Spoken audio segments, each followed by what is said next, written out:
buzz around the place is, I've never seen anything like it, and I've been over here 4 or 5 times now. So there's never been an atmosphere been this electric or anywhere near it since I've been coming.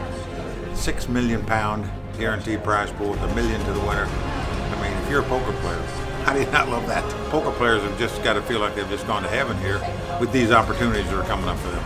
It's just fantastic. I love what Party Poker is doing. I'm supporting it, and I just think it's great for players. Well, here we go.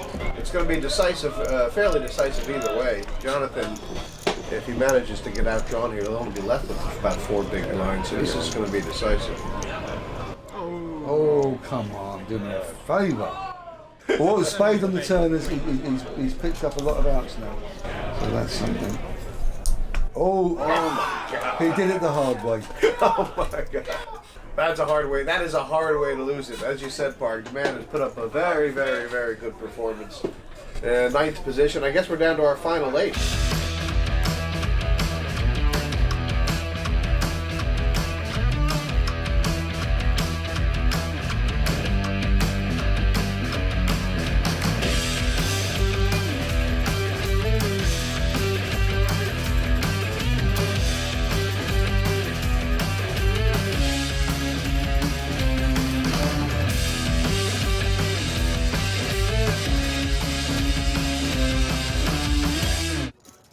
Neel, as we said, where we were talking about yesterday, they might have had his head a little bit down at the end of the night last night because he, I think he finished on a low for the last 3 hours as far as the chips were concerned. He'd up to about 200K at one point. He didn't seem to win a pot.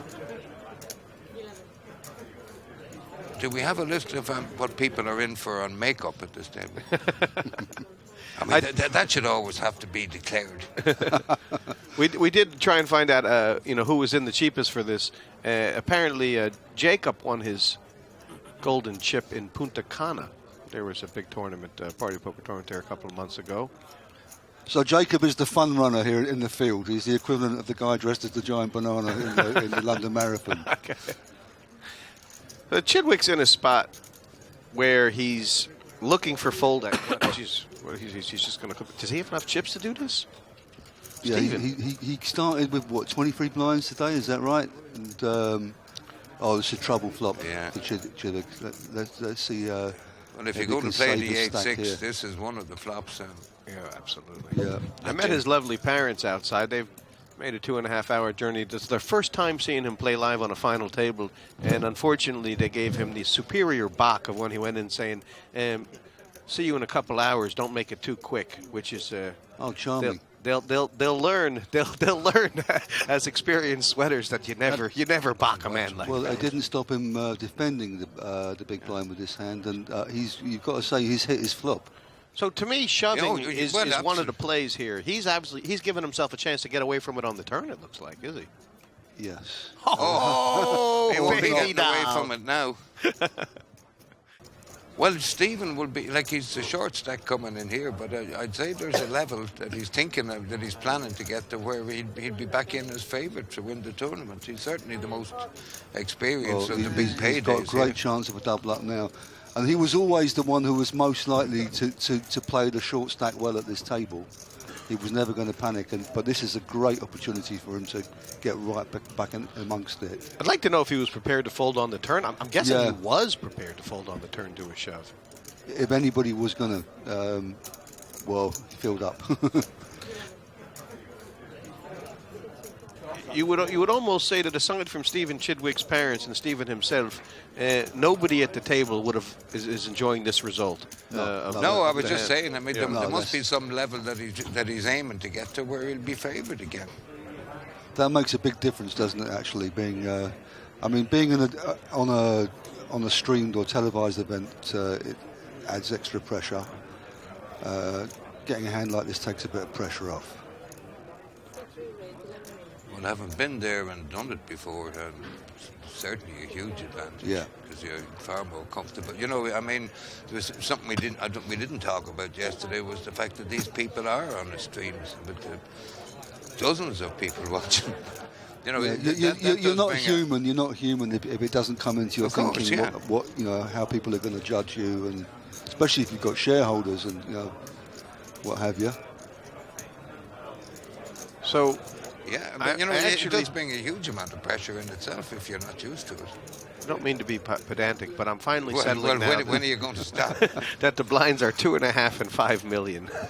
Yeah, That's my yeah, final. yeah. That's my final offer. So basically, you were Well, both wrong. By the way, Neel has decided that now is the time to 3-bet kings. Now, his timing is off, but I kind of like the idea that he's decided that Maria is someone who will lay down a lot of hands to a 3-bet at this stage of the tournament. But she's also somebody who's more likely to give up on difficult flops. I kind of like the idea of calling and playing her off flops because she's, you know, she sees the danger a lot, you know, and she's very, very thoughtful. Sometimes you can only bluff a thinking player, you know what I mean? And but obviously... He also had the option of folding. Yeah. He did. And Yes. You know, well, Maria has, well, from what we saw, I mean, which is only a small percentage of her play. I mean, she was playing. She was one of the tighter players at the table last night. Yes, she was. But He's trying to do too much too early here, Park. Yeah. And I mean, you know, you can say, what's he doing? It's amazing what the adrenaline does to you, right? now this is great. The way that she has. Has she called it? Yeah. Oh my gosh. This is I perfect. like that. She had a long thing. That's a really, really She's strong after him play for under this sort of pressure. She's after him going for the for whole the stack. lot. But by the way, she is also saying to herself that she's willing to fold on an ace-high board, right? I mean, that's also what she's... I don't think that was a major part of her thinking. She's just setting a trap. I think she knew that Neel was playing back at her. That if she re-raised, she was going to lose him. Yeah. She's prepared to take the chance, and it's not a bad flop for her, is it? With the King of Hearts in her hand, fairly insane. No, she might she's just gonna- raise now. She's going to hang him. You don't realize sometimes what a guy has been doing for the 12 hours since we've seen him. And my guess is that what Neel has been doing is not sleeping much. And I think he's come to the table a little bit cracked up. And it Do looks you like know he's- who used to do this kind of play an awful lot, Barney? A lad who won't be doing it again. Dave Coldclough. He did? He was doing this way before anybody was. I mean, he'd often play the aces very similar. Well, it's a very old school way Oh, to as play. Maria, you mean? Yeah, Well, it's a very old school way to play against aggressive players, and it's worked to perfection. She knew. She's still thinking now. No, she's waiting. But she's calling quickly. Yes. Checking that the King of Hearts is there. Still. She knew this was the best way to get paid against the hand she was beating, and she's calling now. She always takes her time, all the time, and that's fine. And she's got 100% in this pot. He's got no way of winning it, and she played it to get the absolute lot. That was brilliant. No, it was a great Got call. him. Great call, yeah. No, he came to play. Yeah. It reminds me a lot of how I went out of this tournament, actually, or how, as that John would put it, Denmarker, how I got whittled down. I mean, look, he's had a great tournament, 72,000 pounds, absolutely fantastic. You know, I do mean, think, it may be getting back something. to the sexist thing, I think if you have a game like Katie's, it actually helps being a girl, because there is still that thing that's ingrained in Women some don't guys bluff. that women can get it, that women who've got a good game can get away with more against guys. I mean, but really, if your thinking is that Neanderthal, you know, how did you ever make it to this final? I mean, these are all good players. You know, I mean, I wouldn't go that far. I actually think the simple story is that she may actually have a read on a couple of players at this table, and she picked up weakness. Nah, she's a girl.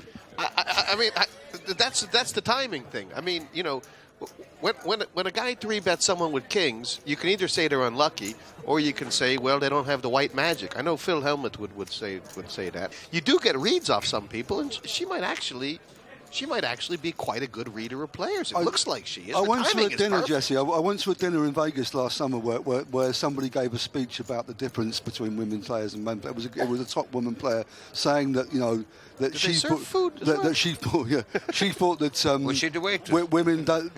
women weren't as aggressive and competitive as men, and that this actually did give men an advantage. But I mean, my view is that if there is a difference, if there's an edge that women have got, it's empathy. You know, it's like there's a big crossover between the ability, the interest in other people, the ability to empathise in them, and reading abilities. You know, and they tend to make very strong. You mean if a woman is a gossip, she's a better poker player? They're studiers of people. You know, I mean, everybody. Gossips. We all are. But if there's a difference. You know, I think they. You know, yeah, it's probably a good point. So, well, moving swiftly on. Well, by the way, Jacob peeled off the flop. This was a button raise, and he called from the big blind. He peeled off the flop, and now she's put the second barrel in. He peeled the flop with ace high. He hit his 6. You know, this pot is still kind of up for grabs. God, it's getting out of hand. I mean, she's put 2 full barrels in now. 74 million in there. But isn't the biggest problem is everybody would know that she would not put the third barrel in now without a straight, or would she? I mean, she can't be betting an overpair anymore, ace 10. She can't be betting any of those hands. Yeah.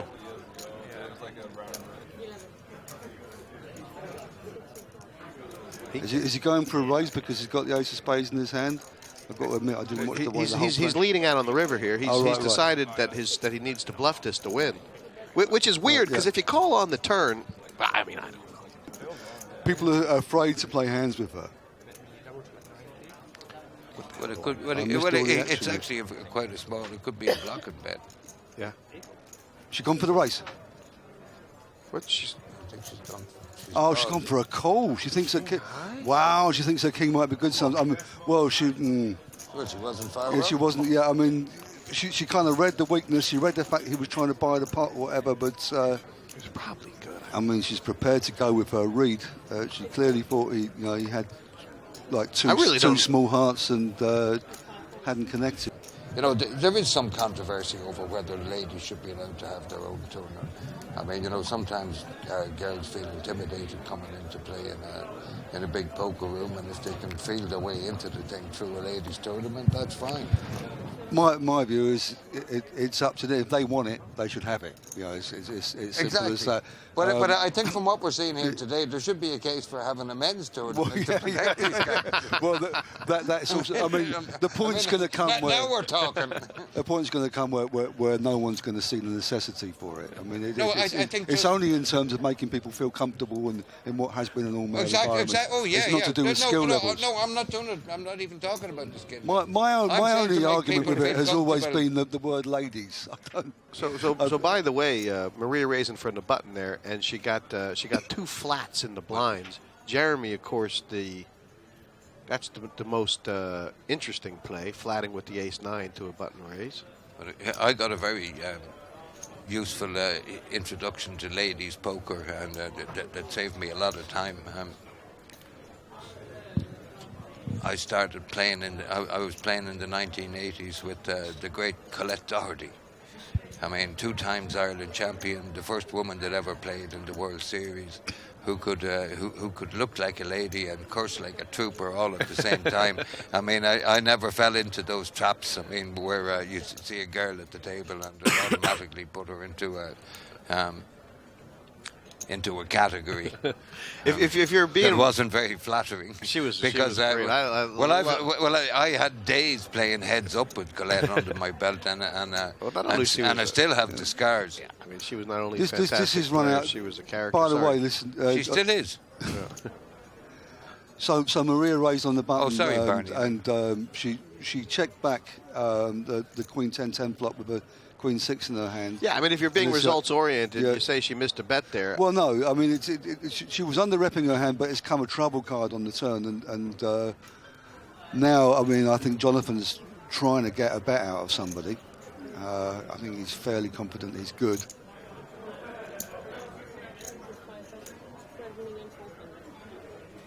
Oh no, he's bet. No, sorry, it was Jeremy that checked. Okay, he's trying to get a bit of value from his king here.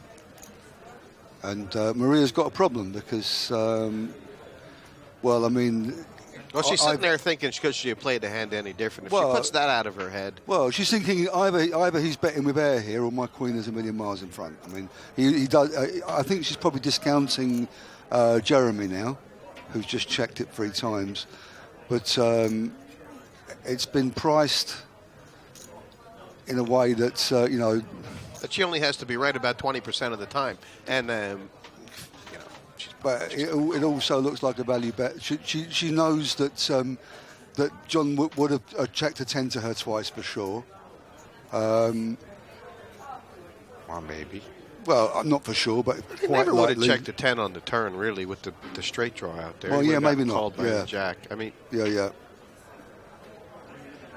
And the price she's being offered. Wow. Wow. That's why she's still got those that's a chips and pretty we're decent sitting fold. here. I got news for you. She's just showing more and more as she needs to. She's a player. I don't, like, everybody keeps telling me, "Oh, well, she's the boyfriend of so and so." I've never heard of so and so, but I got news for you. If he's half the player she is, he's in very Well, I hope good Well, he's taking I think you're completely wrong there, Jesse, because even I, with my fading eyesight, can see that she is not the boyfriend of anybody.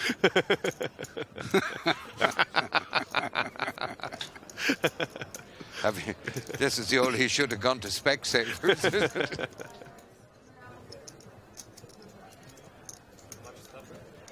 This now, Mateusz, I guess he's 100% button raiser. That's what I'm calling him. He's 100% BR. And 50% BS. All day breakfast on the BR. Well, it's not the worst flop for Maria.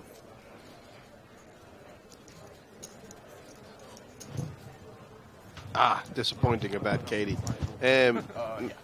Just because I really wanted to see her play more. But who is going to be the next player at this table to give Jacob the kind of, the kind of action he deserves? Which is, well, you know what I mean. You know? Well, who's going to be the guy that's going to take him on? Well, is Maria going to have a stab? She's got the up and down. I think she feels that Mateusz checked back because he had some kind of showdown value. So her instinct is to try and take that card. I mean, wouldn't you say right now that Jacob must be loving it? Probably the two players at the table who were easily, in his mind, the biggest dangers, Chidwick and Katie, are gone. Yeah. I mean, he must be. Yeah. They were giving him the most trouble. It's true. None of these people have really given him trouble. Mateusz certainly hasn't. Who's going to step up to the plate now, though? Come on. Let's see. Who's going to give Jacob the old check raise ram? No, less than about 125 maybe. I think some turn back out, which is also possible. Nobody, I'm guessing. Well, I don't think he's raising this to fold to a repot from Jacob. I wonder how many scarves he's got. Jacob's going to take a flop here. I think it's actually the same scarf as yesterday. Actually, if he does flop Can another set Jeremy- here, I think he'll start worrying that he's hitting his stride too early and not getting enough value out of it. 167. I think he'll start worrying that flops another set here. Okay, Jeremy's at the front. And Jeremy's probably going to check this, yeah. And Mateusz against one player would certainly have a pop on this flop. Just a ticket. Pretty much bet no matter what, don't you? He's shown the least propensity to continue, but he's certainly thinking about it this time. Yeah, I had trouble saying that the first time. Don't make me say it again. Got a propensity towards tenacity. Okay, it's a good flop to rep as the raiser, but he's not going to get rid of Jeremy for one bet here, that's for sure. He's just going to call, do you think? Well, I thought guys always called with one pair when they were in the big blind and the pre-raiser bet the flop, but Yeah, most of the time. And if he's in front, is likely. I mean that's Jeremy doesn't mind that turn card at all, because Mateusz is liable to switch off. because Mateusz has ace queen. Oh, yeah. No.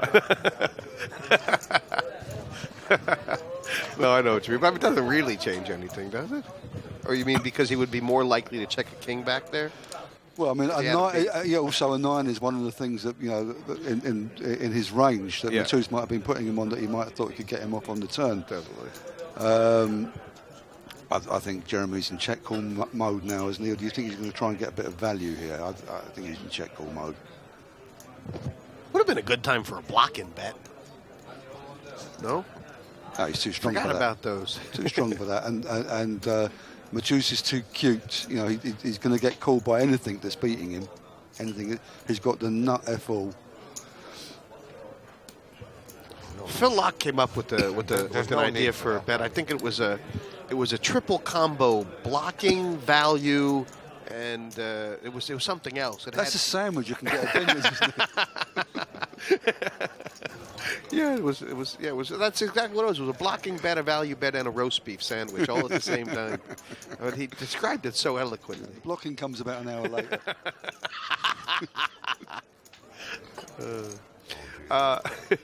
I will say this about Jeremy. He feels to me that he is more focused this morning than he was at the end of the night last night. You said he came to win. He looks... That's great, Jesse. You said you were going to say it, and then you said it straight away. Oh! I wonder if Finn Harp's playing. Who? They said to me on Twitter that I wouldn't have Finn Harp's. By the way, I found out that Jeremy is Trinidad. I'm not sure if he's Trinidadian or Tobagan, but he's... Well, in one sense, it's one place. Yeah. That holds a great place in Irish sporting history, because there was a guy, I can't remember his name, but he used to play for Limerick. And he's got 2 caps for Ireland, and he only played once. It was a summer tour, and Ireland played Trinidad and Tobago. And this is a true story. and the FAI, some genius in the FAI sent him out 2 caps. That's got to be the best trivia question of all time. It's pretty good. Did he get paid twice? That's, He probably did. Or if it being the FAI, he probably got knocked twice. And if he got 1 yellow card, was he sent off? Can't remember his name. How is their cricket squad these days? Ireland. Oh, Trinidad and Tobago. Well, Trinidad's doing well. Tobago's... Tobago's a work in progress.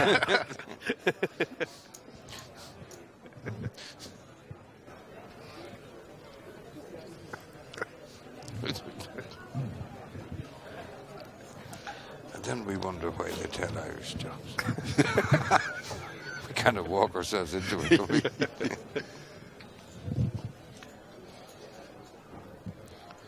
Would you say that since those 3 players went out, the table has gotten much more serious? I'd say they've gotten a lot richer. And I'd say Jeremy is probably one of the happiest guys there. He hasn't done very much today. And done it all right. yeah, and he's added quite a lot to what he was guaranteed overnight. You know, we're talking big money. Even after having bluffed for 3 streets into the Kings. That was Jeremy, wasn't it? No, that was Neel. Oh, that was Neel.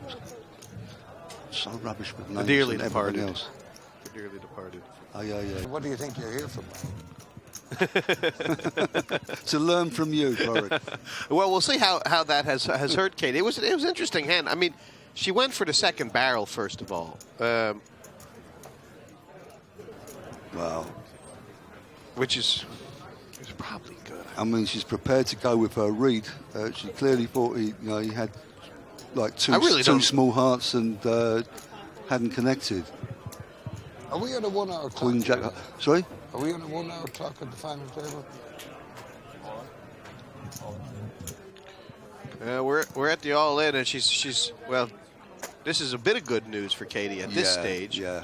Steven's gone all in. He's in big trouble now, Mr. Chidwick. Yeah. She can get it all back in this coup, can't she? Or most of it. Yeah. I'm sure she'll feel like it's a little early to be celebrating. Now look at she's only got 35 million extra. Jacob got a decision here. I mean, I think this is normally a fold by the sixes, isn't it? Once Katie has overcalled Gdzie ty jesteś? a very, very strong players all in. I think he's just messing, Barney. I mean, well, you know, obviously he's got a great price if they've both got if they've both got the kind of hands they've got. But no, I think the fold is correct. Yeah, Maria's not even going to consider it. Oh, he had Maria behind him as well, of course. I want to know where they've got a mic on Stephen. So Stephen Chidwick is all in and in trouble. Yeah, he'd like to see like an 8 or a queen on the table, well, a jack, but I mean, you know, well, oh boy, that is bad news for Katie Swift. And great news for Stephen Chidwick. Queen now becomes an out for her. Oh. Ouch! I'll tell you what, it'll happen so fast at these final tables. Chidwick now, he's going to have 100. He's got 130 million. He's a huge force. But Stephen is getting to the point I was talking about 3/4 of an hour ago. That there is a chip level that he's going to get to where he's going to consider himself favourite to win. Because he has all the weapons in his arsenal all of a sudden. When he's got the, I mean, he's probably got the money, and he's definitely got the big time experience, and he's got the composure. And the cards have run very sweetly for him in the 2 pots he's been in so far. And he's had 2 doubles up. Yeah. You know, he's probably the best player at the table. I wouldn't say there's too much doubt about that. No. But when the best player starts to hit cards, it's time to get out of Dodge. Yeah, and I mean, you know, would love to see Katie do well here, but you know, when you got Maria I'm rooting for Katie. When you got Maria and Jacob in the mix here, this is going to be exciting, really, no matter what happens. I would say both of them are emerging as very strong contenders. I think we may not have seen everything she's capable of yet. I really do. I mean, I agree with you, Jesse. I mean, let me make a bold prediction. She might at some point just open up the floodgates and start raising 3 out of every 4 pots. I mean, she may have that gear in her game. Well, as they go short-handed. No? Why not? Well, of course, as they go short-handed, you know, these players know how to adjust. And to have a big stack when you get to like 4 or 5-handed, then of course you open up. Of course you put pressure on the short and medium stacks. You'd be playing with less players and more money lodged in the back pocket. It's kind of gives you 2 reasons to do it. So this was a limp in check. I would say one thing, the last 2 days, the small blind plays have not been very aggressive. There's been a lot more limping in the small blind than raising. Or blind on blind hands. Something happened. Interesting.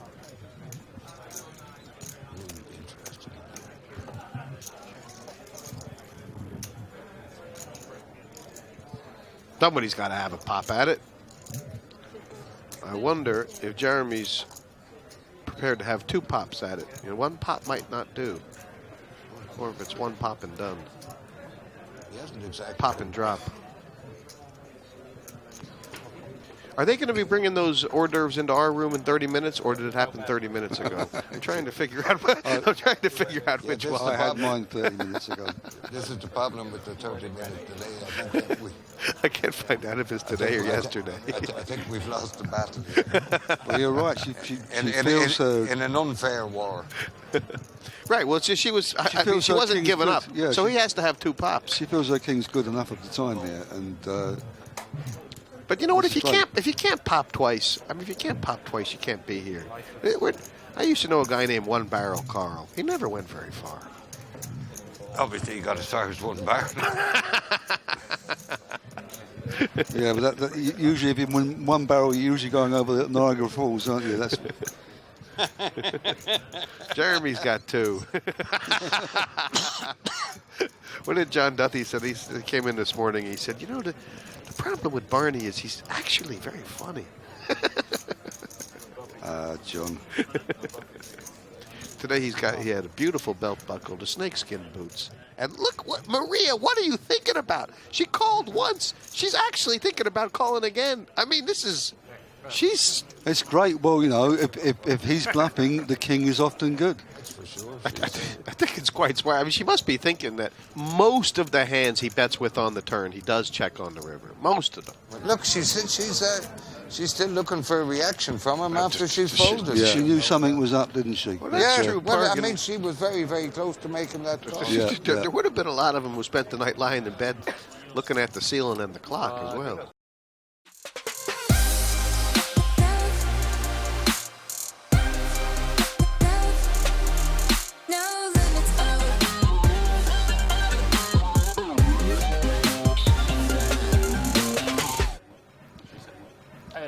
Like 135, I think. 135. Yeah. Julian Gardner, remember, Parker, he used to have a very we're one of the greatest players ever from Manchester, right?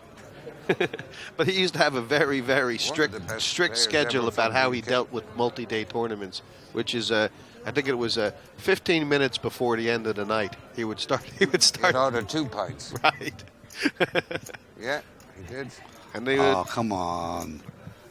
Katie's gone all in for a pair of tens. A great hand to find with her stack, and I thought Jeremy had a pair of queens behind her. I guess I misread that. I think it might be Maria that's got the queens. It certainly might be. Oh no, maybe it is okay. Jeremy. No, he's still got his the cards. action's on Okay, Maria. yeah, okay. God, well, I hope they don't, because I'm rooting for Katie to win this tournament. Yeah. Well, don't worry, Park. She's got to double up sometime, and the tens have been hot. The tens. If he has got queens, it's definitely now on that. How many TV programs have What's you Maria thinking They about? come out with shit like that. Okay, fives. You don't remember that? There was that fella from the Midlands, Dave. I do remember.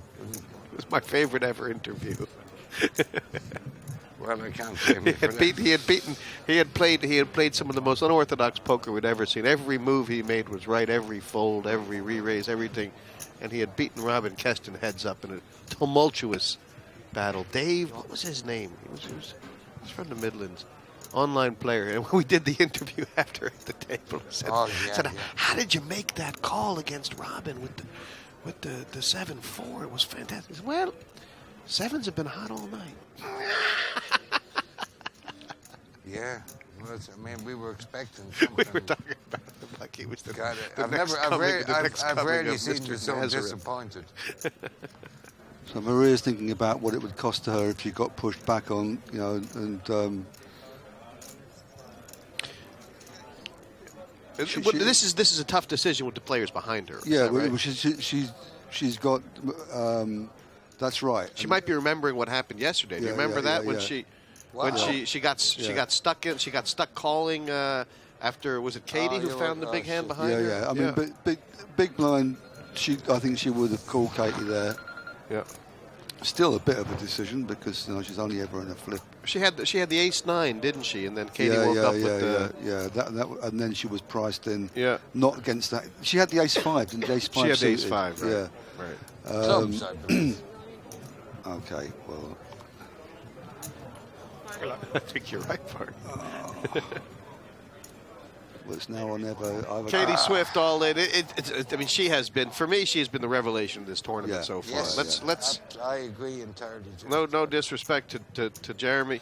I mean, she did one thing that was kind of actually too good, which was calling with that king of spades, king high, and. I mean, I don't know. I think that might have been a mistake. Well, she felt she was priced in. She was bleeding bluffs, and but then it was losing with the ace king that really did for her, and it's a 10 or nothing right now.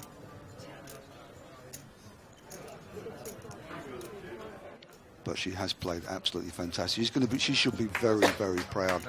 £100,000 for Katie Swift, and perhaps a promise of things to come. She goes around and shakes hands and just had her heart. Popular winner around here for sure. Geez, where did she learn to play like that? I would have to say that this club has. Someone said it to me the other day. They said it's become a bit of a poker school here. Yeah. There's so many good players who are coming out of this area. They all started at Dusk Till Dawn. It's not the first time we've seen it today. We'll back off. It's the first time I've seen it. If he's not in charge, he will back off. and I think that's okay. You don't win these tournaments by calling to hit draws on the turn. Yeah, I know. By the way, Jeremy's got a nice stack all of a sudden. I didn't know on Monday when I came down here with a pocket full of money and the trousers full of balls. I've lost both. 11 million. Well, will Jonathan just take a flop here? He's grown a badge overnight. No, it doesn't feel it's quite deep enough. And earlier in the tournament, Actually, he hasn't. He's traded up. He's look at this. Now Stephen's got the option to just call here. He sometimes he's the snap shove guy. Yeah. Jeremy's been raising a lot. Overnight. Yeah, he's in the second best. He's got under 30 bigs. Yeah. It's still a big raise, I guess. I mean, well, you only have one player behind you besides the initial raiser, so he's probably thinking. He wouldn't have been, he wouldn't have been putting it down if Mateusz thought he was just playing back at Jeremy. Mateusz. Oh, that was it, Mateusz. Mateusz, I think, is what. Anyway, John Duffy like. pronounced it correctly at the beginning of the show, so we're covered. We could be about to lose the strongest player in the field here. I don't think so. I think he's going to. You think the ace is coming? Yeah. I think so. But not the back door straight. Look, this is one of the casualties of the blinds not being of the blinds being quite high with all these players. Your stack is at jeopardy every pot right now. Well, I mean, to be fair, these were two genuine hands, and these callers are going to occur. But well, a top man, a top player. Good luck to him. 100. Yeah, I mean, he'll take it in his stride more than anybody. It's another day at the office for him. He's made so many big finals in Vegas, hasn't he, in the last few years? Yeah. Feels good. Yeah, I've had a lot of close calls in the past. Being able to take one down in Panama and then having this run here makes me feel really confident and really happy coming into the World Series. I think it's a really cool tournament format, and I really hope that it's a big success and they run a lot more, because I've met a lot of cool people who probably wouldn't play an event like this usually, and they've been able to qualify and get in, and there's a lot of cool stories here, and the tournament has run really well, and had a lot of fun. We thought that everyone he would be coming into contact with would be, a little bit shady and not very straight. And it's quite nice to see that he's made up with a lot of really nice people on the circuit. I believe that now we're down to 5, that there's actually suddenly a lot more play in this tournament. Basically, all these players, maybe not Spinks. I mean, it was the rest already of them the have case. the option of playing a hand and not having to commit your whole stack. Before, I mean, that hand played out a certain way. There was a raise and the re-raise, and then the kings behind. But it was already a case, even before that pot, no one had much less than 30 bigs. Right. And this is what we were talking about with Maria. As they've gone down to 5-handed, she understands how the value of hands changes. And we've seen her throw away these small pairs under the gun, I think, or certainly for one raise. But she knows 5-handed, any pair, it's very strong. No, you're I right. like to play sixes like jacks. Okay. Now, is Maria going to continue on this flop? I mean, the fact that there's 3 clubs makes it harder. But if there weren't 3 clubs, I think she can continue for sure. To rep the ace there. But she might want to give a card in case he's holding a big club. No, this is great. This is great. He's got to give up. Lovely. And she doesn't like to commit too many chips to any situation, and that's a good attitude, because if you can take a lot of small pots because you get respect, if you can lessen the amount of times you get into big coups, then you can get a long way. I remember one time, one of the very first times I met Parg was in Amsterdam. He was very deep. I think there was final 2 tables at the Big Master Classics. I was sitting on the rail with Scott Gray and Mike Sexton, And Parg has raised his pot up. And there's 2 tables left. It was quite a big spot.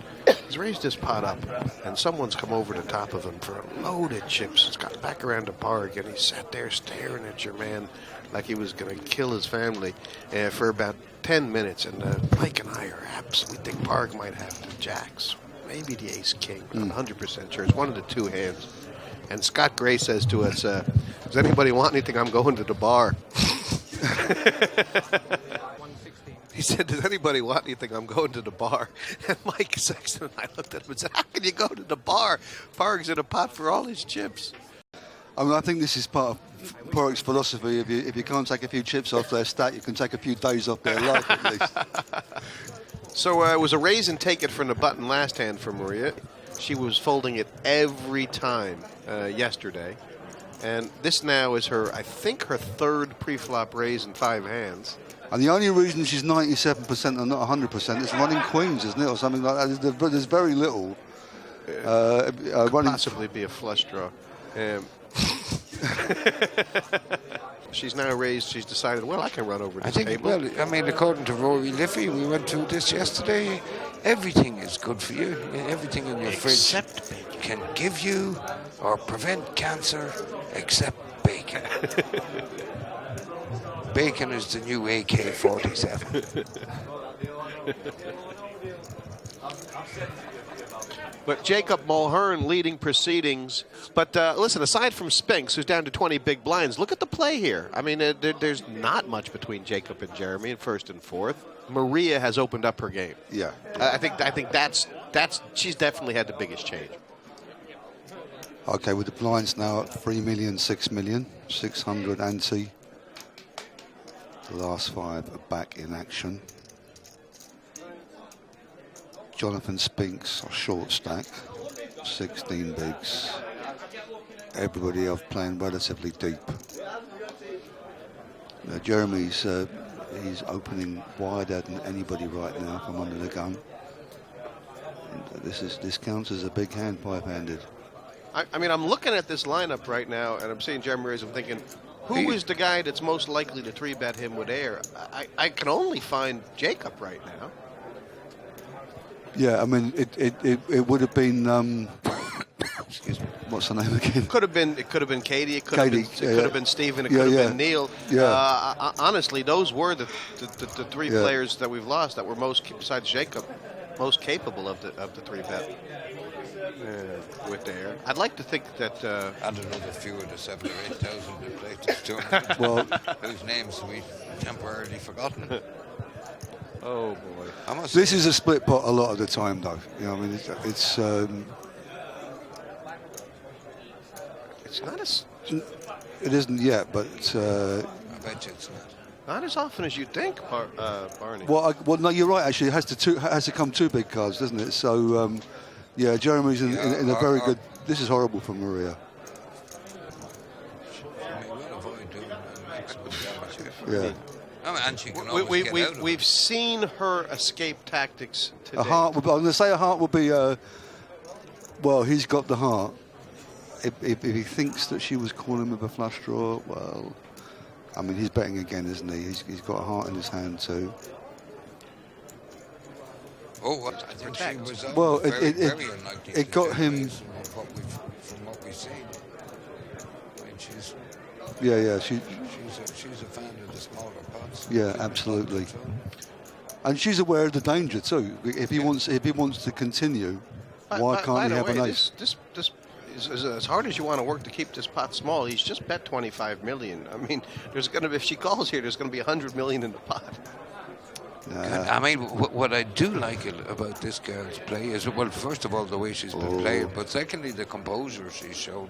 I mean, this is the big stage. It's huge pressure, but she always looks calm and thinks the whole thing through. Oh, this is horrible for her. Well, what is Jeremy thinking? Yeah. I would say. Yeah, he's ace only 10 and ace jack. He's only beaten ace 6, ace 7, and ace 8. Yeah. That's right. And he's losing to the flush. And he's seen how she played those kings. I mean, think Yeah, about it but this way. you're right. That could stand to her for sure. What does he expect to get called by here with a value bet that he beats? It's not exactly like the World's Fair. Ace, That's right. ace 7 and ace 6. Yeah. How many times do I have to tell you? I mean, what about King 4, Parg? Is King 4 totally gone at this stage? She Yes. wouldn't have called Yeah, 25. King yeah. 4, right? King of Hearts, 4 spades, maybe. Maybe she'd still beat him. I think you're right. I think it's, Well, oftentimes this is checked, and well, no, he's. I'd say about 50 million would be. I mean, that's nice. It's a pretty good bet by him when you take all that into account, isn't it? Yeah. Is it though? I don't know, really. Is it against this I player? actually feel like she's much more likely to have a hand that, if I'm sitting in his shoes, I'm actually thinking she's more likely to have a hand that beats me if she calls. She's That's what I'm thinking. and she's also the only player that can lay this hand down. I say, oh, No, it won't. Yeah. I know the reason I was laughing is because maybe she thought he had he thought she had like jacks or something like that, but maybe she did have jacks. but you know, Maybe she did have jacks. That's interesting, Barney. Or 7s or 8s or 6s. Yeah, that's. it's not never that she has these kind of hands. I think she? he felt like he had to. He felt like he had to get some value. They're second in chips. What did other players make of Jeremy Pantin?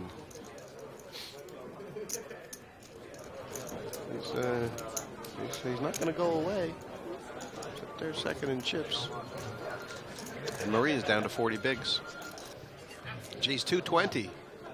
This is a big pay jump. 150 to 220, 220 to 350. Hello, Dar. Yeah, you make a chunk every time someone goes out now. All the more reason to not want to put all your shits into only one pot, unless you got them strangled. When he does that, I'm just betting he has such bad breath. No, they all do it now. I don't think it should Yeah, I be allowed. think. I mean, they are going to have to bring in a rule about this. Yeah, I mean, Breath mints?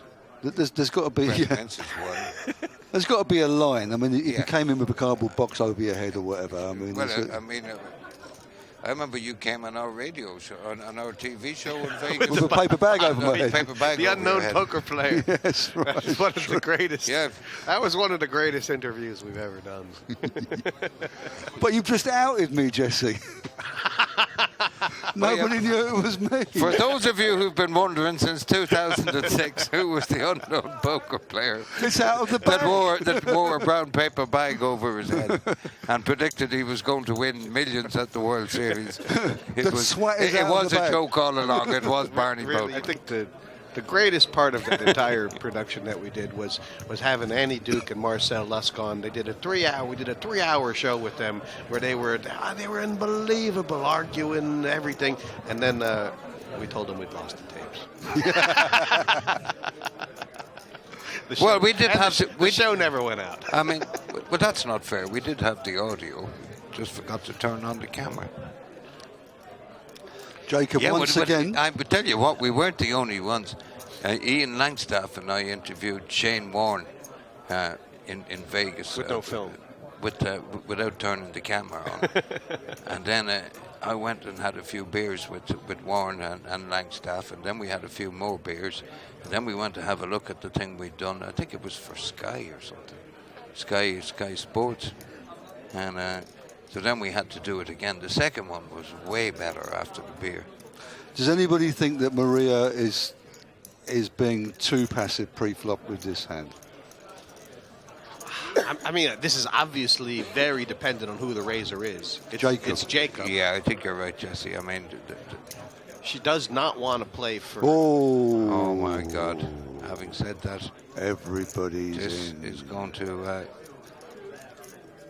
But this is. it's Mateusz that has the 8-9. Yeah, but Jacob's not going anywhere. I think we're going to find out whether they've done a deal on the golden chip Okay. fairly shortly. Okay, now Jacob, the razor, he feels he's hit his flop. Maria, we know who's just going to call. I mean, you and I race here, right? Well, it is a spot where an Omaha player will be way more scared by this flop. She doesn't know anything about what they've got yet. She's called one raise from Jacob, and Mateusz has called out of the big blind. She doesn't know how much they've all smashed this flop. It's quite unlikely. Of course, if she thinks Jacob's got an overpair, of course it'd be great. It'd be great to raise here. It's often the case when you smash a flop this hard and hold them that you're a bit of a rabbit in the headlights trying to work out how the hell not to lose your customers. Or I mean, is she working out if there's any way she doesn't go broke in this pot if she has to, Anyway, she's gone for the call, right?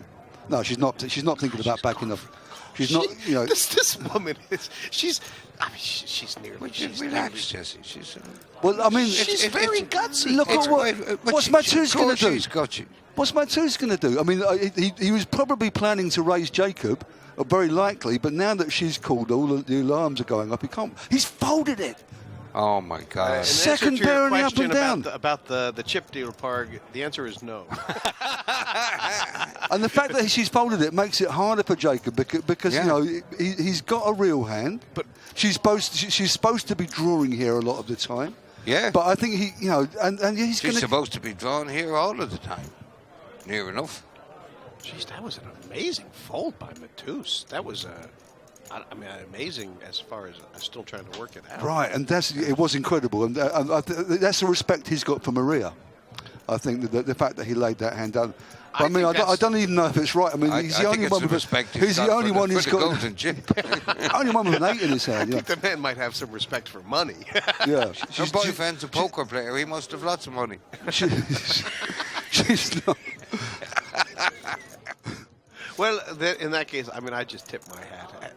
This is why I just am in awe of people who play this game well, because how you can be worried about anything. I can see why you might be. He's supposed to fold here, isn't he, against her? Yeah. He's got second pair in the gut shot. Yeah. This would be absolutely horrendous. Yeah, I mean, he's not strong enough. I mean, I've loved the way Jacob's been playing for the last 2 days, but this would just be murdering your chips. Yeah. Yeah. This would be suicide.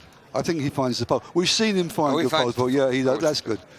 I mean, that would have been absolute. She's a little bit disappointed, maybe. But show us the river card. What I want to know is, every time after she lays her hand down, she turns around and whispers to the guy. Is she telling him the truth? Of course she is. This has been a great event. I mean, this is. It's been all right. It's fun. Oh, it's been great fun.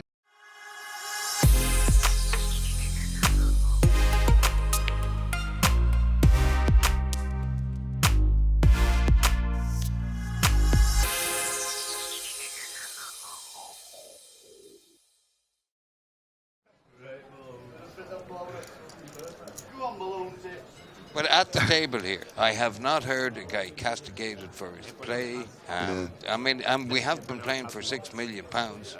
I mean, some of us for longer than others, or for, should I say, less time than others. But I mean, it has been played in a fantastic spirit. And, it's true. I mean, obviously, and I think that's a tribute to all the players who've played here, because it is an awful lot of money. And everybody's behaved themselves. It's true, and it's the setup too, and the people they've got involved, and the people running the thing is everything about it. We've seen people get very emotional, and certainly people getting knocked out, and that's understandable. Yeah. He's nearly like, I'm starting to think he's like this Daniel Negreanu character, Mateusz, who just does not like the 3-bet. When's the last time the man put a 3-bet in, for crying out loud? And as Jacob just called as well. No, Jacob put the 3-bet in. Okay. Jacob's a man who knows how to put a 3-bet in. Yeah. And God, you guys are all over this. Don't know what I'm doing here. Can I mention that Mateusz is in a bit of trouble here because he'll feel like he's under-repped his hand right now, and he's in position. Is it as simple as a call, or more, might he decide that he can win it here with a 4-bet? Well, I mean, Jeremy's also working out. I'm going to say Jeremy's working out whether he's priced in here because there's 2 of them out there. And, can he take a few chips back? If you really want to know. He's thinking about Polish fondue. Mateusz just I'm very disappointed this guy isn't from Switzerland. Like it's supposed to be. Park, there was a player from Switzerland in yesterday. His name was Chris Bigler. No, there was a Swiss player in That's yesterday. right, Chris Bigler.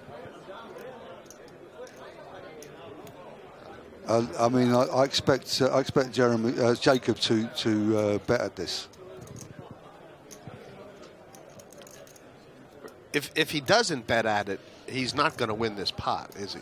Well, Jacob's. Well, I don't know. He's got the best hand. I mean, he's the most aggressive player. He won't bet. He won't win on the street if he doesn't bet. That's for sure. But he's going to. God, I love nothing better than to be exposed for what I truly am. There's only 8 cards in the deck. Well, I mean, it's an easy fault for Jeremy, not so easy for Mateusz. I don't know what Jeremy's... Well, he's not making it look very easy. I mean, with Mateusz behind him, who could very well have a king, it would seem like a very inopportune time. He could very well be beating Queen High anyway, whatever he's got. No, what I mean is is there any reason for making a play here? No. I think it's just the I had a real hand well up, isn't it? And but Mateusz, I wouldn't be... It's not so straightforward for him. There's one other card to his pair. He knows that Jacob put a squeeze on effectively and could have it. But he gets away. He doesn't mind. He doesn't mind that he might have been bluffed. He gets bluffed. We've got a beauty here on Twitter. Sometimes you get bluffed. There's a guy called James Flynn who says, "Cheers for the shout out, Porrig. Jimmy here. 50% of your viewership. I'm watching on Facebook Live." If you can make it here by the end of the day, Jimmy, you're in the commentary box. Sweet. I'll take the rest of the day off.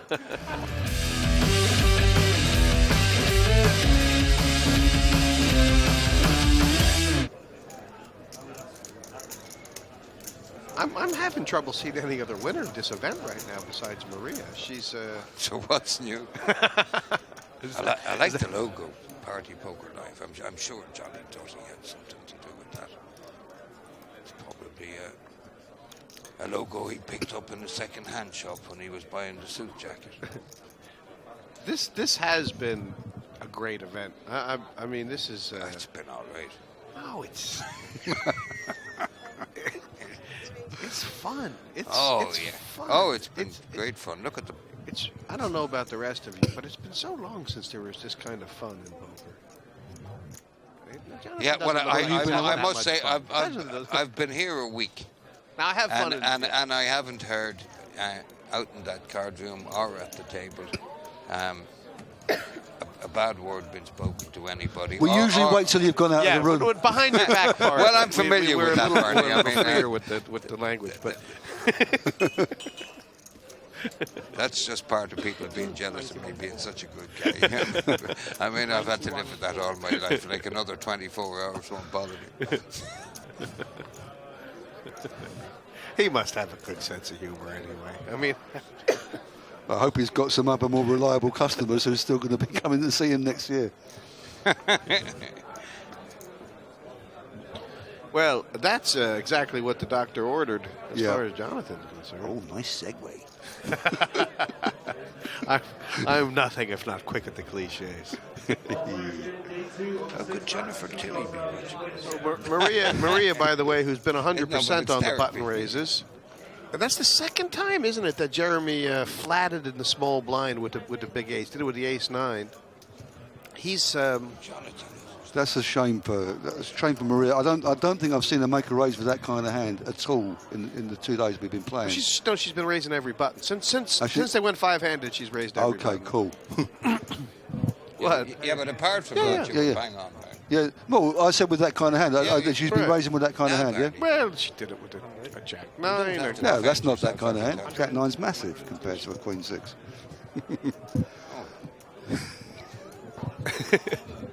This is an education. Interesting thing about... Oh, gosh. I was going to say interesting thing about...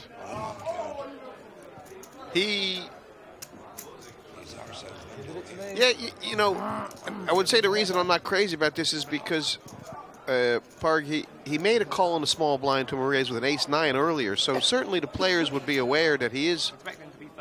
You know what I mean? It was a question of how many chips he had committed and the fact that he knew an ace was going to come on the flop. It was a pretty big re-raise. I mean, it was what was 12 up to 100. So it wasn't inconsequential. Yeah, I think it was supposed to be a fold, wasn't it? I think you're right, and this is very, very unfortunate for Jonathan. I mean, you can call if you say, well, it's just. Yeah, he thought some of the time Jonathan was squeezing with King Queen or whatever. You know, I mean, he factored that in. Well, I mean, it's fair enough. In some, some of the time he would. I mean, what would you have done with King Queen and Jonathan's shoes there? Coming into the river, you're absolutely right, Barney. If you had King Queen, if you had King Jack, if you had 10 Jack suited, if you had 8-6 suited, you were going to shove there, right? Yeah, quite possibly. Quite possibly. Yep, that's how it goes. And Jeremy Pantin is the big chip leader. He wasn't just calling to spike an ace against a pair of kings anyway. That was only part of his plan, and that's very, very unfortunate. We've seen a very popular and very strong player leave the table, and 220,000, not bad, but he was up for the mill. Yeah, something's gotta change. 'Cause I have had enough. Yeah, someone's gotta change. You've been called on that flop. You sometimes give up on the river. Not always, but I probably would have led the turn and given up on the river personally.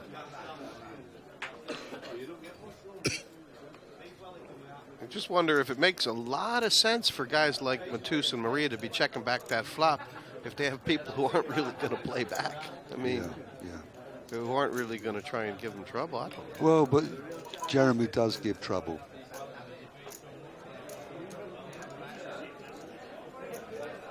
Oh, you meant Mateusz, yeah, right. Or, I don't know. No, I honestly don't know. I was just thinking back on what I was saying and really didn't make any sense at all. So, right, let's move on to the next hand. Take it how you want. Let's move on to the next hand as quickly as possible. I really want to know what that tattoo is. That we I already have. I'm just waiting for you guys to catch up. Do you think it's Jeremy's tattoo? It's obviously a phrase. I'm guessing it could be Latin. Can we zoom in on it, please? Well, you can't. You can only see half of it. Well, we could zoom in on half of it. Try and have a viewer's prize for who could guess what the other one. Should have a trivia question. Yeah, what colour was Mateusz's jumper yesterday? I would like Maria to bet. Answers on a postcard and send them to whoever you like. Does anybody think Maria's playing a little bit too passively? This is her MO. She's checked back second pair. She's done it every time. Yeah, but there's so many dangerous turn cards. I mean, obviously there are some that help her hand as well. But okay, it's worked. It's worked because look, there is the golden. What's it behind his flag? I mean, she doesn't know where she is, but she's having under-repped her second pair. It wouldn't be right to just fold her, would it? I don't think so. She's never raising, ever. You know, you can think of how many times she has checked back the flop after raising the flop. And it's not just heads up, but three-handed. I mean, it's part of And the great thing is, I mean, Mateusz is very unlikely to try and steal it again because she knows how big a hand she can do this with. I don't know. And I don't know. I mean, I actually don't know what's going to happen if Mateusz bets big here. I wouldn't. Well, he certainly knows it's the only way he can win the pot. Well, I'm pretty sure he's not going to bet big. Against any other... Well, okay, he's going for it. He's thinking about it for sure. Against any other player, he definitely would. I think he's going for it because, as I said, it was time to change the plan. Well, he may be thinking... Yeah, but he needs to think that she's changed her plan too, of just calling behind with big hands. She hasn't made a lot of huge river calls. She's been... Yeah, but she doesn't need to make a huge river call here. I mean, she's actually hit a 9. She's beating an 8 now. You know, I mean... Well, she's only beating... Yeah. I mean, she's only beating a bluff, Which is But yeah, well, that's Well, the traditional play, if you check back second pair, is to go call, right? I mean, that's the traditional way to play it, right? well. It does depend a bit on how they run out as well. If yeah. Mateusz said 9-10, I mean, he could be value betting. I don't know. What do you She's calling. She's got a call. Her hand's just too strong. Well, it's a good call because she has to decide that this is the first time he's bluffing. You know what I mean? I mean, he does not have history for What's this. she counting out here? How much is she counting? That's That is a 40 call. million. That is a call. Yeah. Yeah. Right. I mean, she has to decide this is the first time he's bluffing. This is definitely, we've seen all his cards. She's getting 5-2. Yeah, but this is definitely weird for him, Well, Park. so, I mean, I've often taken 5-2 about a 20-1 shot. You didn't hear me bitching about it. I say she's calling. She's hating life at the moment. She'll be loving it in a second. She's made a lot of good decisions. She has made it. She has to call because she's made so many good decisions. She kept the pot small. You know, if she's wrong, she's done the minimum, and this is how she plays. She's calling. She just doesn't know she is. You guys got it all wrong. He's terrified of her. He wouldn't value bet anything. If he had anything with showdown value here, he would have checked it. He's not making a value bet against her. He's been watching the game too. We know that. Well, he hasn't been doing much else.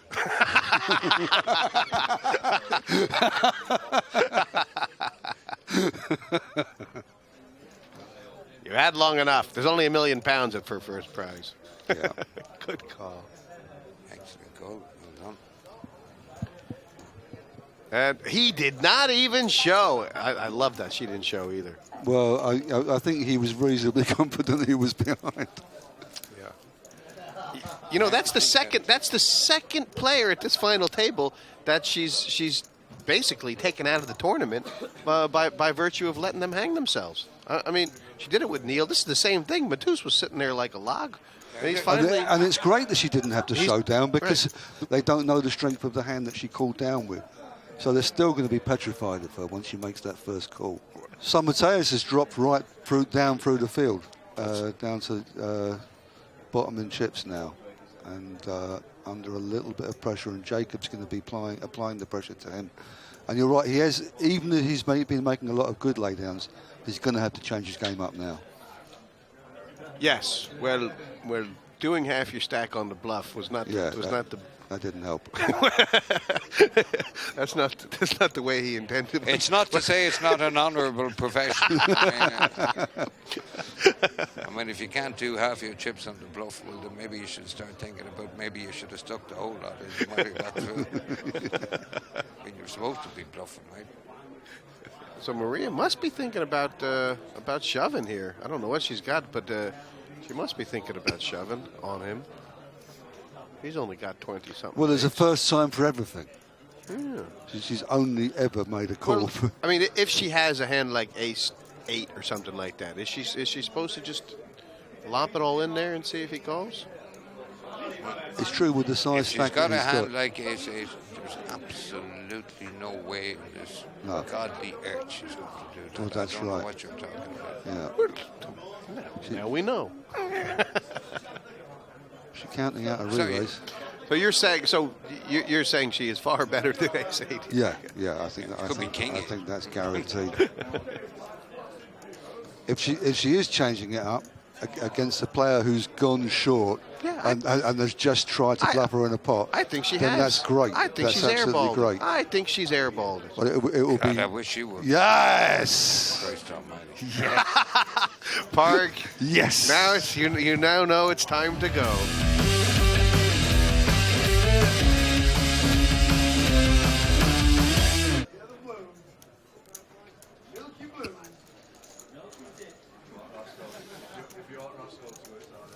And we're joined by the great Mike Sexton, who is going to take over from Jesse and take the lead in the commentary for a while now. Welcome, Mike. Well, it's good to be with you guys. The next one out gets £320,000. The winner, £1 million. So big paydays for all these players wherever they finish, no doubt about it. What's really amazing about this, you can actually accumulate over $1 billion in chips and still lose a poker tournament. Can you imagine? That has to be the first time. It's nuts. Isn't it? It'd be pretty neat to play 5 and 10 million blinds, million ante, You started this tournament with 1 million chips if you bought in on day one, and that's going to be the ante. Yeah. Well, I'm hoping to go to all the party That was poker, in the bar. all the party poker live events possible. I think they're phenomenal value. Just great opportunity for players to make some big money. They can qualify on phase ones on online and casino partners, as well as down there at the venue. So it's just a great opportunity for a chance to make $1 million. They're guaranteeing $1 million first place prize at all these party poker live events. So yeah, I mean it's great, Mike. You know, people were asking earlier, when are the qualifiers going to start for this event for next year? Thinking, this is just the greatest event ever. But actually, I mean, when you listen to Rob Young talk, and it's what he's going to do.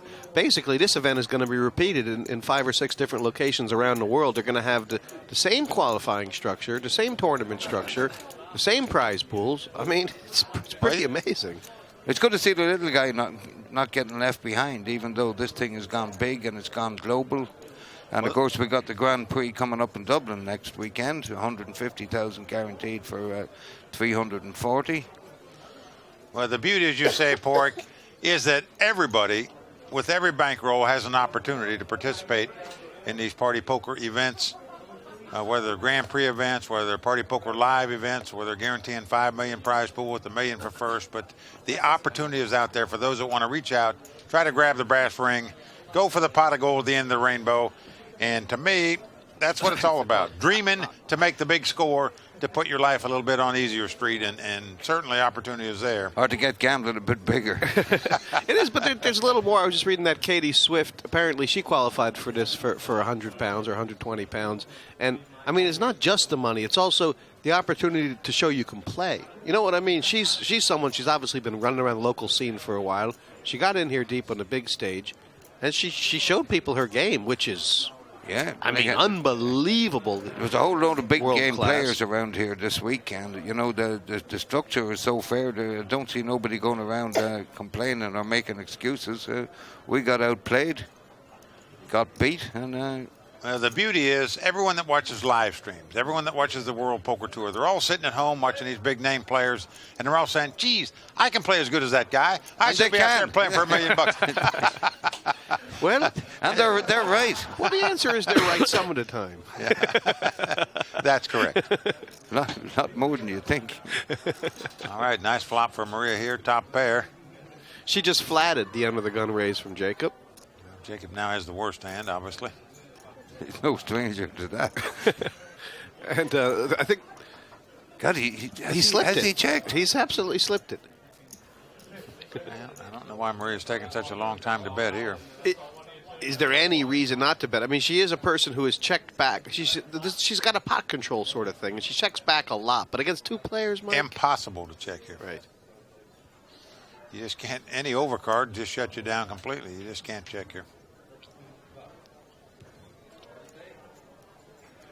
Do you find that what I really like about this girl is that, you know, they're playing for huge money. They've been playing for it for days. But she looks so composed, and she stops and she thinks about it.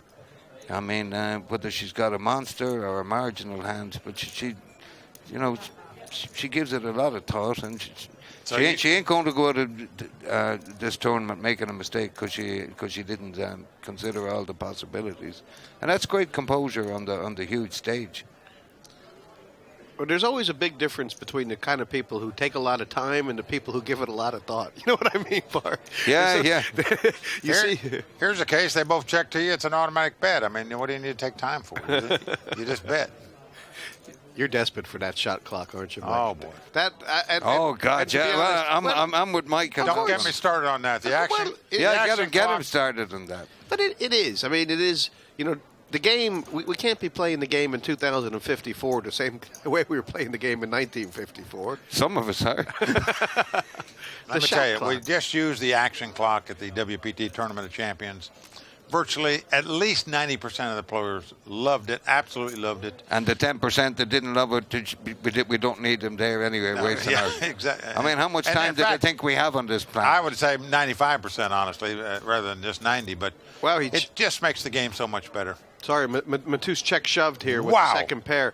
I mean, it's the kind of play I think we were advocating him to make a little earlier, Mike, but it's the first time he's done it, and now that he's done it, he's totally wrong. I mean, maybe not wrong.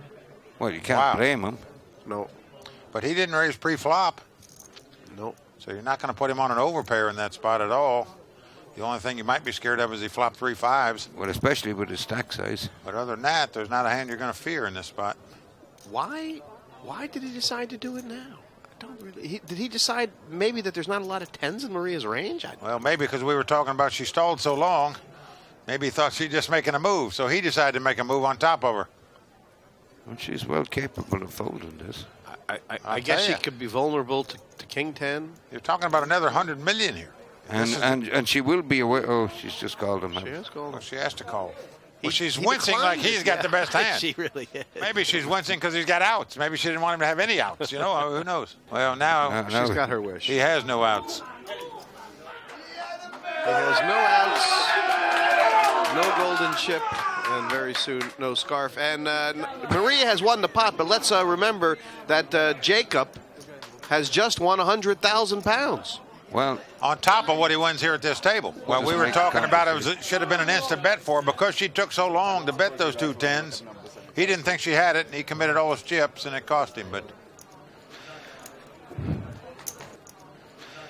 Jacob Mulhern is he the very first golden chip winner? Is this the first time they've had the golden chip? well, they've had it in the Grand Prix events. All right. But this is the first time, obviously, in the. In a big tournament like this. this is where there was going to be a guaranteed payout.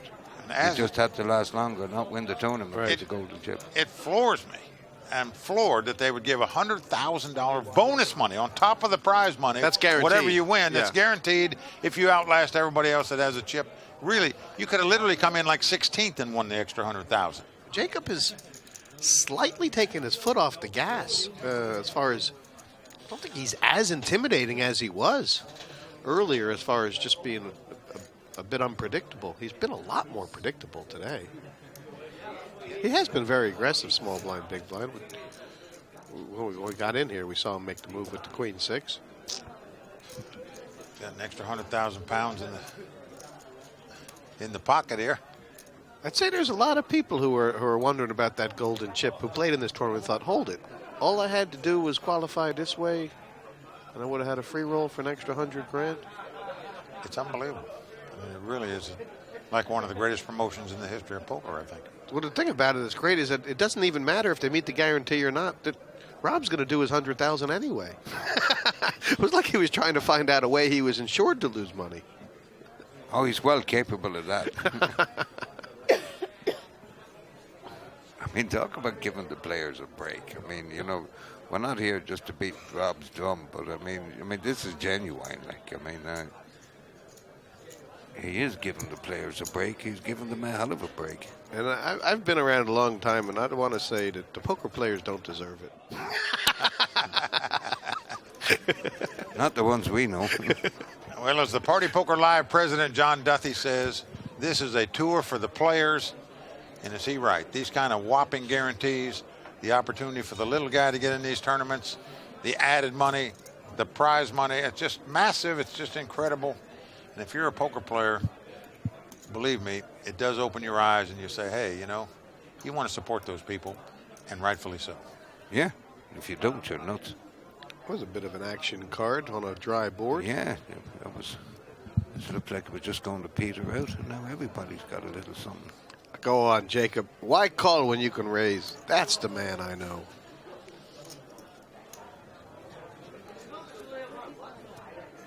It's a nice question to ask Jeremy, isn't it? It's a great hand to raise with right here. The semi-bluff, as we call it. If you get called, you've got outs to win the pot, but I mean, Jacob easily could have. Look at this. Well, I would say Jacob easily could be slow playing a queen here. I think, right? I mean, it's not.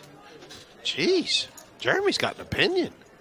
Oh, come a deuce! I want to see a big bluff. Come a deuce. Oh my God! uh-oh. Oh, that's This is just gonna be- cruel. Well, that's just cruel. This is going to be tapioca pudding for Jeremy. Absolutely. Seriously. Well, if It's going Jeremy to be can- very difficult for him not to go for his whole stack here. If Jeremy can get out of this, we never hear of Houdini again. I think one thing that Jacob has not done wrong is he has not bet too small. He went stack size. It looked to me like 100 million, yeah. 115 million. I mean, it's God, I mean, the heart. It's an automatic call. I mean, there's nothing you can do about it. no-brainer. You have to call here. It was the Joker. The best card for Jacob, the worst card for Jeremy. There it was, a 10 on the river. That wasn't the 10 of hearts where the flush was up there as well. There's his rail. There's a bunch of local guys. Jacob has certainly got some supporters there. The only thing better than winning £1 million is watching your friend do it while you drink beer on him.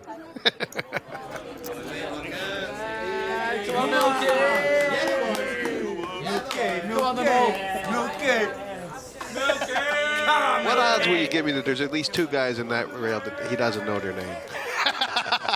There has to be. There's at least 2 guys there that are going to introduce themselves before the day is over.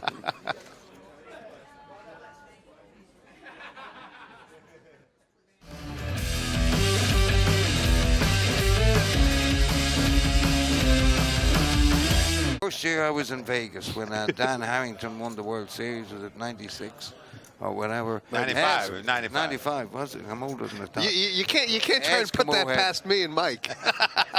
Yeah. Eskimo had a whole big brochure done up, homemade, of his results in tournaments.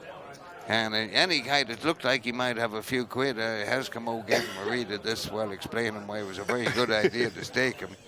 I mean, he was light years ahead of his time. You know, there was none of that go check me out on the Hendon mob. Here, I got it right here, pal. That's actually quite good. Do you remember that story? I remember it was you told me what happened with Jeff Lysandra when Eskimo was playing, I think it was a 2,500 Oma 8 or better tournament out in the tent out the back at the Rio. And Mike's playing in the tournament. He was my informant on this one. So Eskimos had a heart attack or a stroke or something in the middle of the thing, but he had a decent enough stack. And so they came and they took him away in the ambulance. And Mike said he wanted 3-1 on Eskimo to be back in the last longer bet with Eskimo stack. And he couldn't get on. Nobody was going to lay this. Eskimo went to the hospital, told everybody he was okay, and he's back in. But Jeff Lysandra had stuck him in. And I remember Mike was telling me later that Jeff Lysandra said that anybody else wanted to be staked would have to produce a medical certificate first. That's what happened, Mike, isn't it? Yeah. He came right back and played. I know that. Yeah, and he nearly had a stroke. He was drooling at the final table of the Raz that year. Eskimo is one of those unique characters in the poker world, like the old school guys, like a Puggy Pearson, an Amarillo Slim, a Stu Unger, a Jack Strauss, an Eskimo. We just don't have those kind of characters anymore, do we, Jesse? No, thanks, Peter. Think about Eskimo. I mean, when he had money, he played high, didn't he? I mean, Mike said he was great for the game because when Eskimo had money, he used to still sleep in the car and eat off comps. All he wanted to do was gamble. If you lost money to Eskimo in a tournament or a cash game, it was all in play the next day. Back in the 90s, Mansour Matlubi told me when they were considering it was time for the Hall of Fame for somebody else to be inducted way back then, you know. And he said, do you have to induct Eskimo in the Hall of Fame? He said, you have to. I said, really? I said, why? He said, hey, he's got enough results. He said, but the difference is, he says that he is the greatest player for a poker room in the history of poker. Yeah. He said when he sits down and plays, the game fills up. He never quits until he's gone completely broke. And if he does win and somehow the game breaks up, he goes higher. He doesn't have a girlfriend. He doesn't have a mortgage payment. He sleeps in the truck. He brings all the money back the next day and plays again. And he playing the biggest game in the place. Yeah. Oh, well, that's the thing. There aren't, a lot of guys. And the next day he'd be going around with this brochure. He sleeps in the truck. Offering guys a unique opportunity to stake him in whatever the hell tournament they were playing the next day. And you can be sure that Eskimo's brochure included a good result in whatever the next day tournament was. But there just aren't a lot of guys who, they'll be in the morning, not able to afford a cup of coffee. By evening, they'll be in the 400, 800 game. And fearless in the 400, 800 game. Scary, too. I've seen Eskimo literally stake like 3 or 4 guys in a tournament. And he wouldn't play himself unless he got staked. I mean, now think about that. Oh my God! I asked him, why aren't you playing? I didn't God, get staked. Didn't he stake in 3 guys in the tournament? Do you know I how couldn't. crazy that is? I believe you. Wasn't he the man who invented the selling of the 184% or something like that? Didn't he get in the final of a tournament? We know who that was. Yeah. But Here's a big pot brewing here, guys. Maria's 3-betted, and Jeremy's called. It's a beautiful flop right there for Maria. Ever you have 2 10s and no overcards come out there, you're breathing a sigh of relief. I guess there's a lot of people who say when you peel off the 3-bet in position, you have to call a bet on the flop. But Jeremy doesn't have that many chips left, and he doesn't have much of a You hand. have to call a bet on the flop. Oh, it's the young guys, Parg. It's like the float, you know. It's like the but the if you peel, the float, you know. But floating all in isn't a very good idea. I've tried it. I promise you, it's no good. Maria is running well, playing well. It doesn't seem possible Jeremy could even consider making any kind of call or play here. She's never, ever, ever going to put him on an overpair in this spot. But not 4-betting. No. I mean, Amish has got a couple backdoor draws, but he doesn't have enough chips where he can mess around here. Gives it up. Where's Maria from?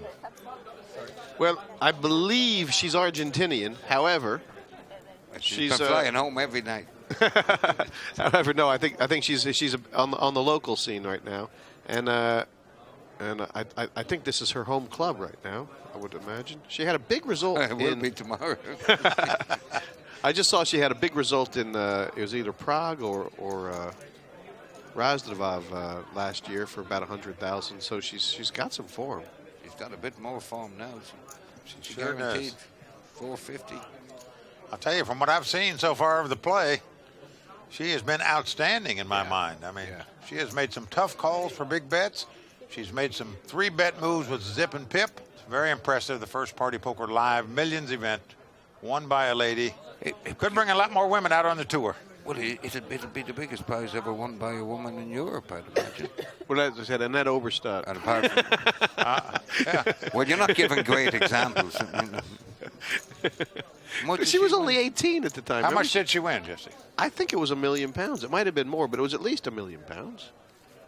Okay, Was the well, World Series of then the Poker biggest your main win by a event? woman over 21. Jesus. We'll categorize her here somehow. We'll get her in there. She doesn't really care about all that. The £1 million is impressive. The title is impressive. It'd be fantastic to see, honestly.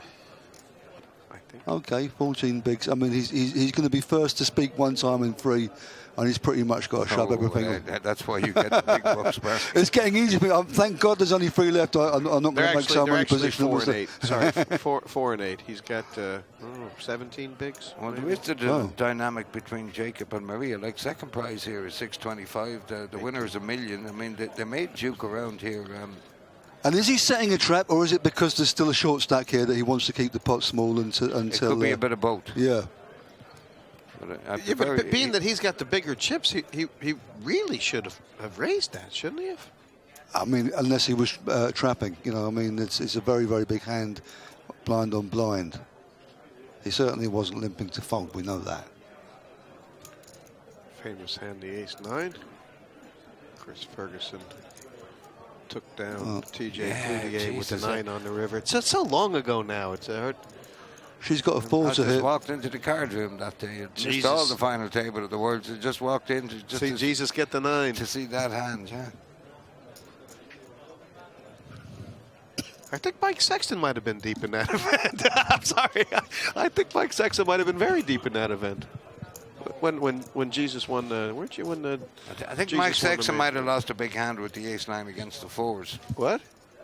Yeah, I remember that. I know. Jeff Shulman was in there. I was in there too, Jesse. I came 16th that year, and that would be a talking Yeah, we about weren't. it. We don't care. Yeah, I know. I know you don't care. About it's 15 on down. I knew no one else was going to mention it. Yeah, you were dead right there. I reckon I blew the biggest ship lead anyway. I did forget that party. I did remember that Mike took that. Mike got very, very deep in that. Yeah, yeah. I think he got beat with ace-9 against the 4s. We'll ask him when he comes back. Yeah, just for the crack. Well, I mean, it'll be fun to see him relive the pain again. I doubt he'll remember it. It wasn't. He's been in so many big coups since. Oh, you always remember your deepest run in the main event. Yeah, don't of course you do.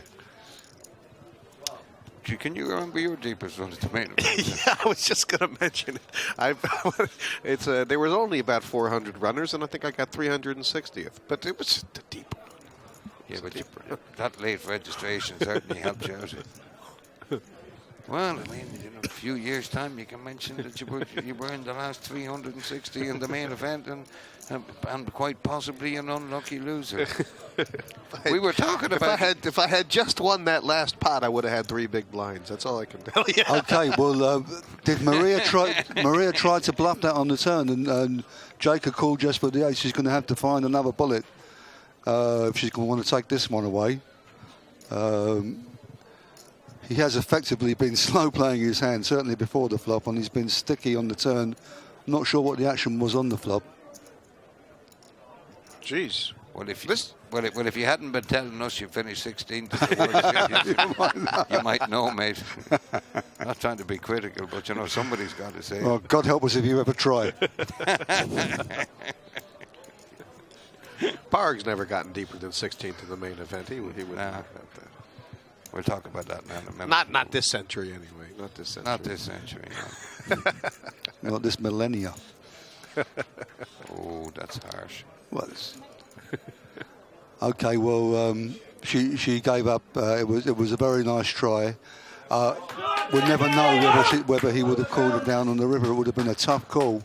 I mean, one thing I've noticed about Maria, we all noticed it, is that she does change her game plans at certain times, and I think she's taken her foot slightly off the gas.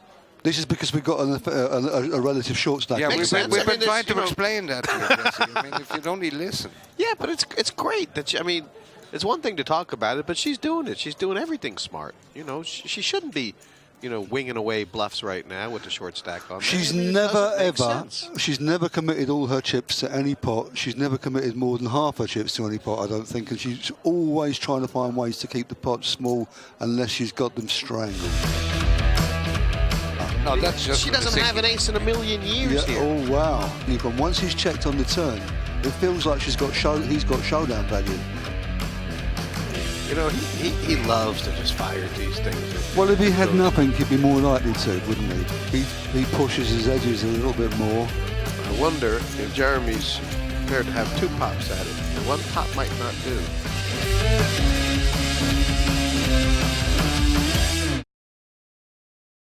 I remember in Venice one time they were playing a 25 or 10K high roller. They were down to 3. It was Phil and the Jungleman and that fella from California, Galen Hall. And then Phil somehow got left in a coup with he's had 3 big blinds, and Galen's raised on the button, and Jungleman has folded in the small blind, and Phil has called to leave himself with 1 chip back, and Jungleman and Galen started laughing, and then the flops come. And Phil's checked and Galen's bet. And Phil's I must say, before we hear what happens he here. He had 1 big blind left. And Jungleman actually, they had to stop the game. It took him 5 minutes to compose himself because he was laughing so hard. Thought it was the funniest thing you'd ever seen with Phil. Yeah. How many bracelets has Jungleman got? Well, good point. I know. But I'll tell you how good Phil is. It was still very fun. Phil is almost as good as he thinks he is, and that's very, very good indeed. That's very, very I mean, I good. agree with you. Yeah. He's almost as good as he thinks he is. Yeah. I agree with you. I love Phil Hellmuth. You know that. I love the man. But I know Mike Sexton likes betting on him. Well, you'd always want him to last longer, wouldn't you? I mean, you'd always want to back him against any player in the want him field. to last You long might want him in a tournament and bust fast in a winner hold'em break. Well, he's a finisher, isn't he? I mean, how many finals has he made where he hasn't won it or at least come second? He's a finisher too. He's a finisher, that's for sure. He's Phil Hellmuth. I remember Mike Sexton had him to win a bracelet. I think he had a bet with Chip Reeves.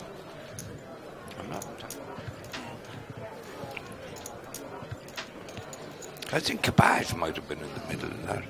John Cabbage. He's just an anomaly.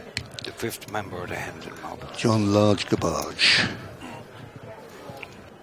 Marie is asking for a chip count off of Jeremy. Fair enough. And this is before she decides what to do with the raggedy old ace in a small blind. If he's got, and he does, have about 19 big blinds right now, or 18.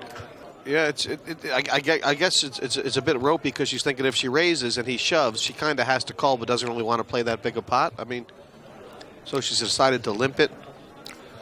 Remember we were talking about Ireland's Colette Doherty earlier, saying she come up with the one, don't feed the bears. Did she limp to shove here? I mean, she very well may have it. Unfortunately, got to make a lot of marginal decisions in this game. I'm betting she's going to fold.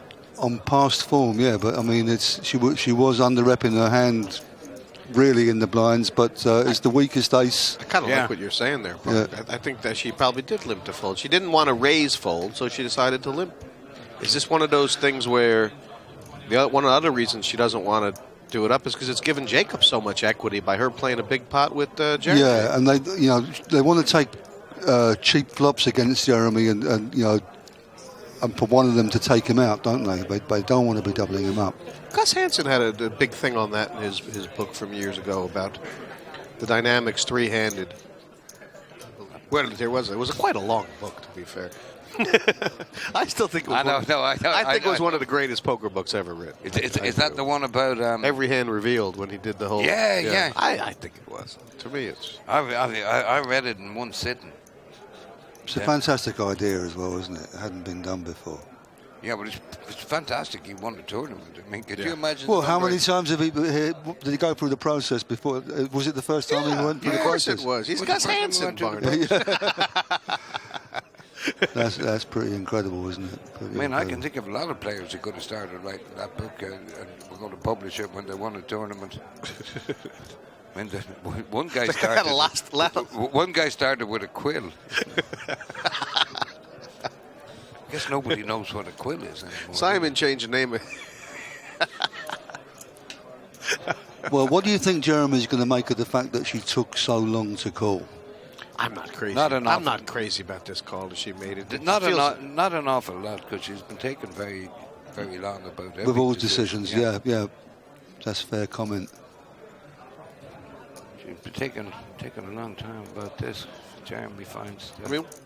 He's bet pretty small. She's really going to be hoping he checks behind on the turn here. It's so admirable that she does look like she has a very good plan all the time. That was the plan. Yeah, that is the plan. That's plan A. Now, if she can check again, he'll think this is a good card to represent, won't he? Yeah. And he does have the gut shot as backup. Could be checking the 10. It can't be a check. I mean, no, that's just. She doesn't have an ace in a million years here. Oh wow! Maybe if he didn't have the gut shot as backup, he would have put a bet again. Then, well, there aren't that many fives out there. She's got to either let him hang himself. What do you mean there aren't that many fives out there? Four of them. I honestly don't believe he checked there. Explain that to me. I mean, it looked for all the world like he had an ace and she could never have one. Yes, it did. But if I actually think he may have made a small mistake there in that he acted a little bit too fast. She can't have an ace here. He knows that. She doesn't have an ace. She doesn't even have an ace, even though we see it. She does not have one. On past form, she checks here, but it's what she puts him on. If she thinks that he's got a hand she can extract value from, once he's checked on the turn, it feels like he's got showdown value, and she needs to make a bet. That's how I would feel if I was her. She needs to make like a half pot bet. She never does anything in a hurry, and that makes her very, very balanced. You can't read anything about strength or weakness into that. She's trying to extract some value from any one pair hand. Wow. Or even, I wonder, can she be inducing a raise here? Definitely part of her thinking, Park. She has bet very small, actually, hasn't she? She's bet very small. So I suppose the chances of Jeremy having a 5 are minuscule. I think she's pretty much discounting that. I think she's discounting the idea of her being behind. I was thinking about if he shoved. Well, yeah, okay. Would she be discounted? Well, it's also, but she gives herself the option to get away if he does shove and she decides she's behind. This is the way she always plays. She gives herself so many options all the way down to the river. Wow! And he's done it. He's pulled the trigger. Go on, my man. Go on, my man. Yeah, but it's not enough. It's not enough to make her fold. She's going to think because she always does. Well, it might be enough to make her fold, but you got to give the guy credit. It's all he had. I mean, what do you want him to do? Buy in again? She saw it as a defensive bet. I think it was somebody used to say this is the greatest thing about poker is if you always give people the rope to hang themselves with. It's 65, 70 million to her, 80 million to her. I mean, it looks like a very, very strong bet by him because he can't possibly be expecting a fold if she's got any kind of hand. I'm not sure about this bet by him because of the stack sizes. I love it. I mean, well, it's making her think. I mean, if anybody thinks this long when you make a bluff, you know it can't be that terrible, right? Because you made them think. It's when you get snapped off that it's embarrassing. But, I mean, how is she ever folding here? She's got aces up. Well, if she does call with here, a few 100,000 on the line, she's quite entitled to have a little bit. Yeah. I mean, this is the third player she's done this to, basically. I mean, think about it. It's an incredible performance she's done here. Yeah, maybe up until this moment she hasn't been sure how small the raise is because she's just been thinking through the hand. Well, it's not that small. I mean, Barney, if she calls and loses, okay, she is now third in chips. Yeah. Okay, if she calls. Is she? Yeah, there's 254 in there, and it's about 85 to her. He's gonna have 320. She's gonna have 250. She's got a call. If he shows her a 5, he shows her a 5. If she calls and wins, she's made the call. Good for her. Good for her. Wow. And we're now heads up. I got news for you. This is an unbelievable performance. I mean, great stuff from Jeremy. Yeah, Pantin, it was a great position. effort. He would have got her off one pair, right? I mean, I loved that play by him. Yeah. But you have to love the play by her even more because she set it up. She set every single player in this table up, and then she just kicked him in the knee. We've got two players heads up. They're the two players that we thought were probably going to get heads up and I think probably deserve to be heads up in this. But they've got two very different journeys that they made it here by. I mean, Maria was a day 2 direct buy-in, so she bought in at the last possible moment when she would have been well behind the average stack. But Jacob, now his journey was that he won this middleweight on Party Poker and he won 5.5k and he played the DTD 500 deep stack. He finished in the top 8. He won himself a Caribbean package. He went to Punta Cana. He got through the day 1 and the day 2. He got the gold medal. So he's been all around the world. She just turned up, put down $5 grand at the last minute. And when you said they got here by very different routes, you weren't kidding, were you? No. God, I mean, isn't that a fantastic story? Isn't it really great? Is. It's great. Really I mean, and it goes to show there's a million ways to get into this tour. And there they are, both playing for $1 million.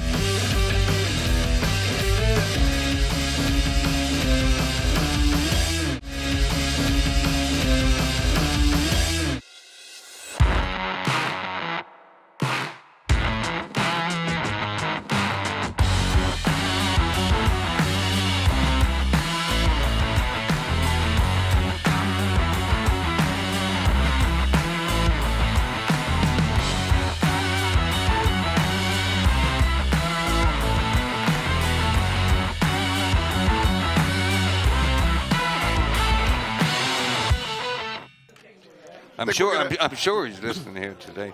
Yeah. Him and James. This is going to be a true heads up. They're going to be playing 4-8, then 5-10, so 75 big blinds a man. Totally even stacks. May the best man or woman win. This is a great event.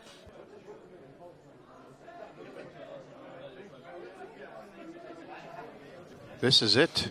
This is the heads up match. Even stacks. This is no deal. This is kind of very, very pure poker, isn't it, Barney? High stakes, £1 million.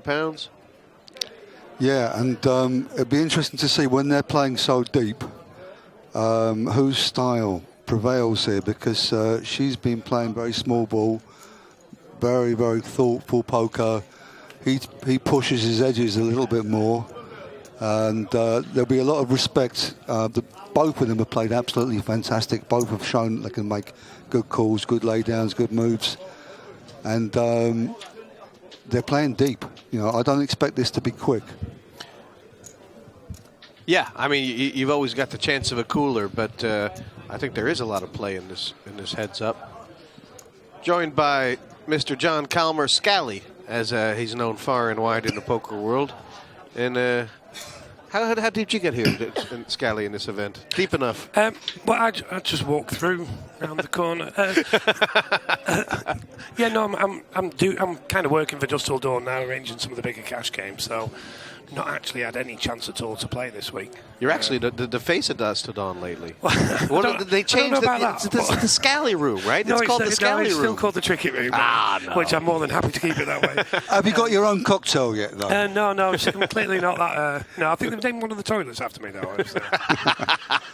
I've got to say, by the way, the toilets are always so immaculately clean. It is worth. I noticed. out. The first thing I said here too. Yeah. These are the cleanest toilets since the opening of the Mirage. Yeah, Well, I do my best.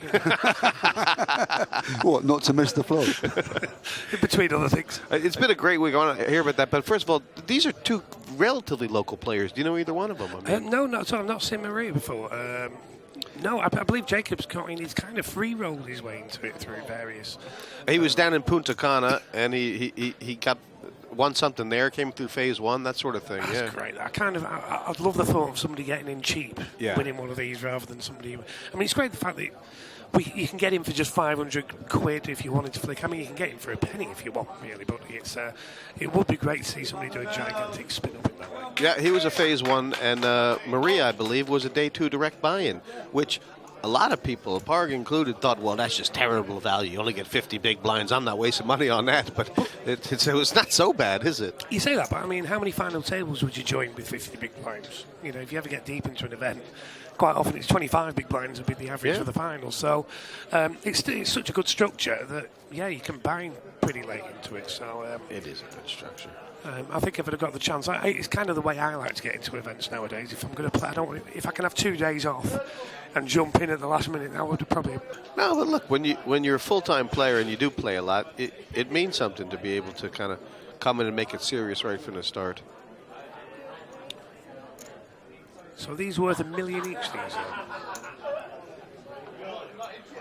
The whites are 5 million and the yellows are $1 million. So there's a $1 billion in 100 chips on the table. I was going to say this. Am I right in thinking this is the first event where there's actually $1 billion chips in play?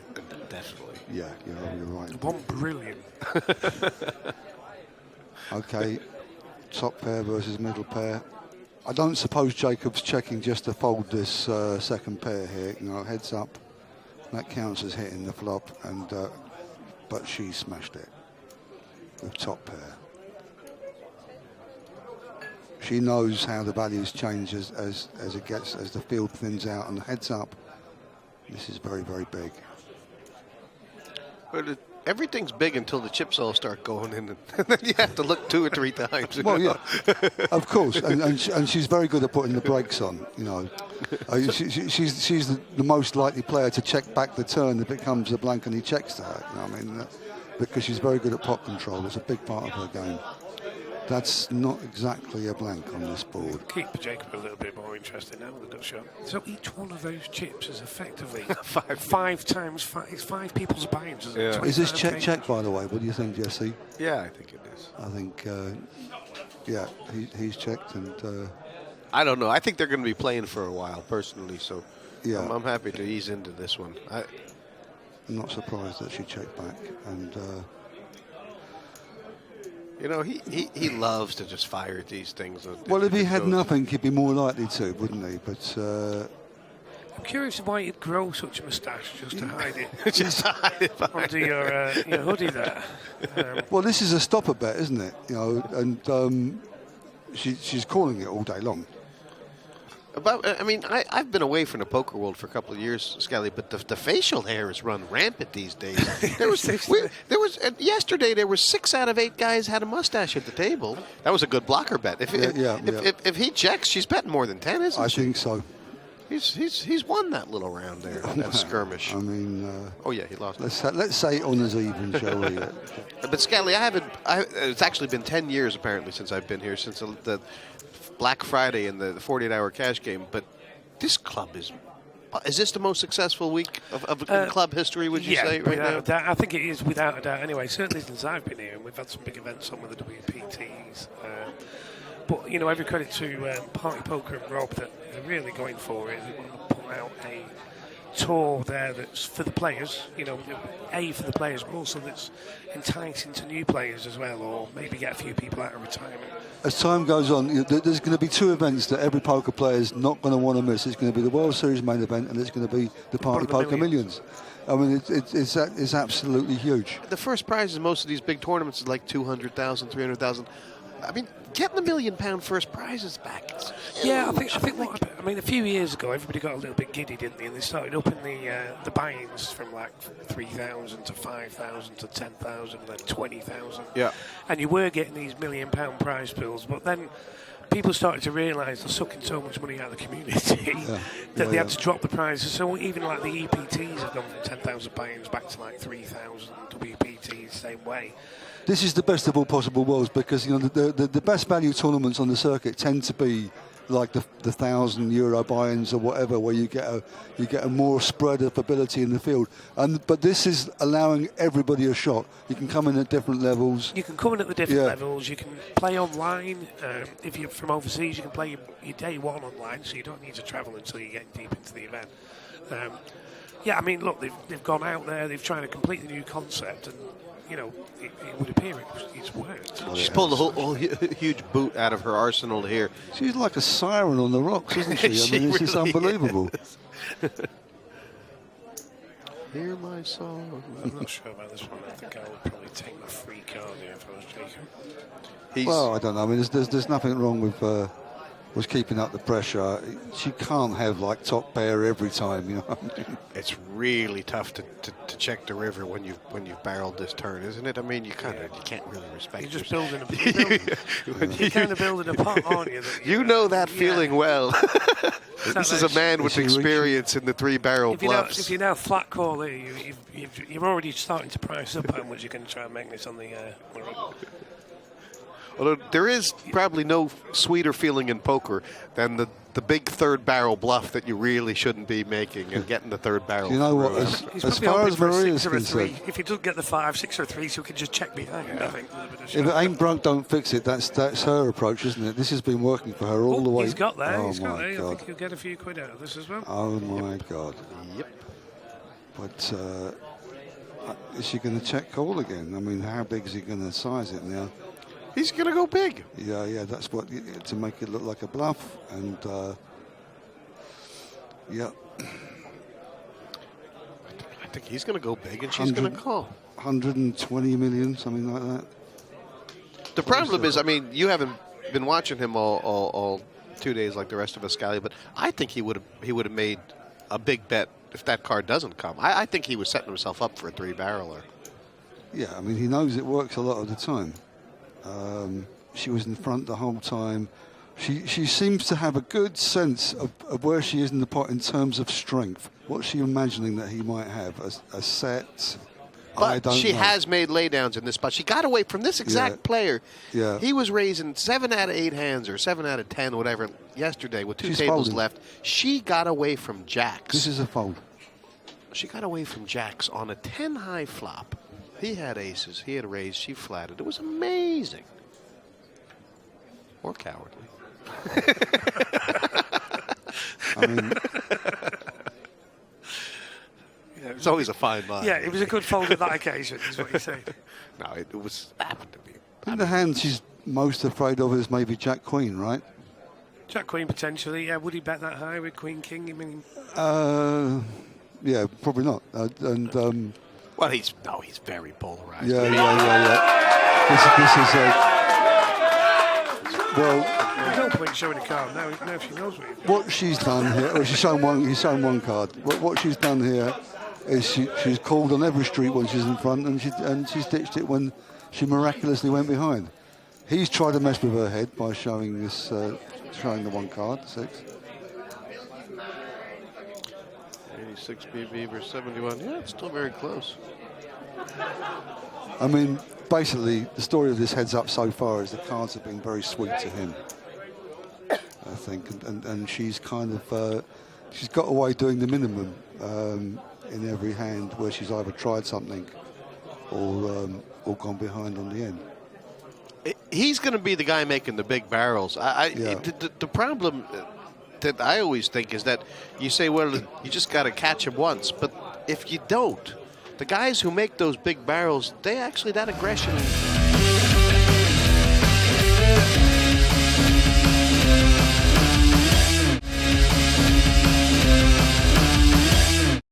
He's tried to mess with her head by showing this, showing the one card, 6.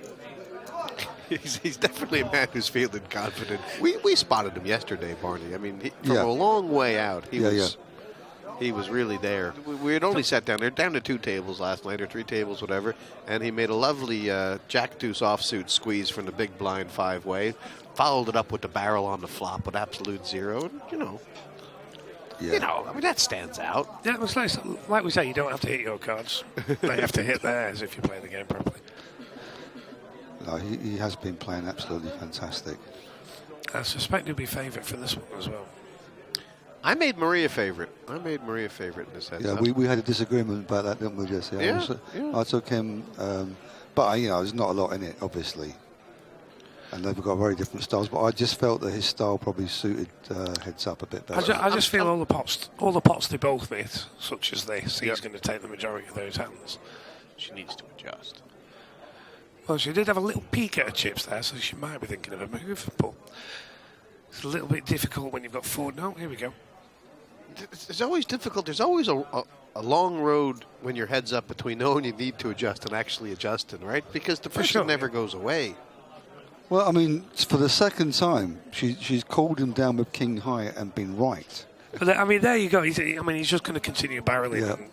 And while they're both missing, he's just going to sort of chisel away. He's got a 2-1 chip lead now. It's probably only a couple more pots. He'll have a 3-1 chip lead, and then without even having to make hands. So he's absolutely battered her. So she's going to have to draw a line in the sand. She's going to have to be prepared to play a bigger pot and try and get back into it that way, I think.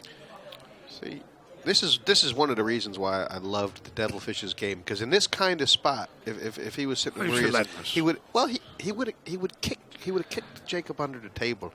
He used to, he would use anything. if you know what I mean, like sometimes it gets a bit dirty. Yeah. I wonder if he spotted yet that every time she's limped on the button, she's been weak. Well, she's been calling down with high card a lot, and been right when she's done it. He might have finally figured out that she's done with folding rivers, which is pretty clever. But now he knows that. It'd be interesting to see if he's just going to keep barreling or whether he's just happy to take a free card here and there. Oh well, I was going to say she looks like she's thinking about play. She must play back here and play back reasonably big. I don't know.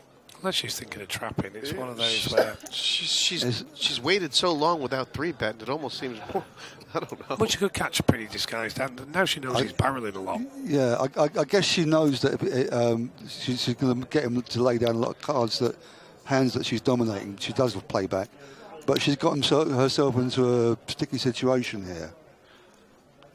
Well, I think she's going to be check calling it down with the ace high as well. She's done it with king high and queen high so far. So I've seen this before, and to be honest, I feel like this almost always plays out with Jacob winning. You just heads up. You just cannot beat a trapper. It just don't work. But she knows her ace is good a lot of the time. So fair play to her. This is the way she's playing. Yeah, but if it's a guessing game, she's going to check, and it's tough, man. No, it's not ideal, is it? It's not ideal. She's giving herself some very, very difficult decisions. But will Jacob continue? Past form says that he does. Maria's made it very complicated for herself, facing this and the river bet. This reminds me a bit, to be honest. If you watch the heads up in the World Series main event this year, the the gentleman who won, he was 10 times more aggressive, and it looked like he was always going to win. The other fellow was trying to trap him. Yeah. And honestly, never really got the chance. We actually had that on in here, and it would have been a massive injustice if the other guy would have won for sure. By the way, it makes more sense for her to play this way if she's prepared to make these calls that she's making here, because she's right. Well, she is right. You know, I know. I mean, you know, and how the hell does he bet again now? That's a blank on the river. I think he's betting. Well, I don't know. Well, he does have a king. You know, I mean, the Barney. He's only going to get her to pass exactly an ace, right? The polarizing stuff he's done. Well, maybe. If he does bet, he has to bet pot size. He could put her on a flush draw, busted flush draw here. Yeah, but then he's hoping his king's good, right? But he can't expect his king to be good here, so I think he has to bet this. So I think a bet of about 100,000. This is a start. 100 million will do. Wow. Well, you know, she's chosen to play it a certain way, and.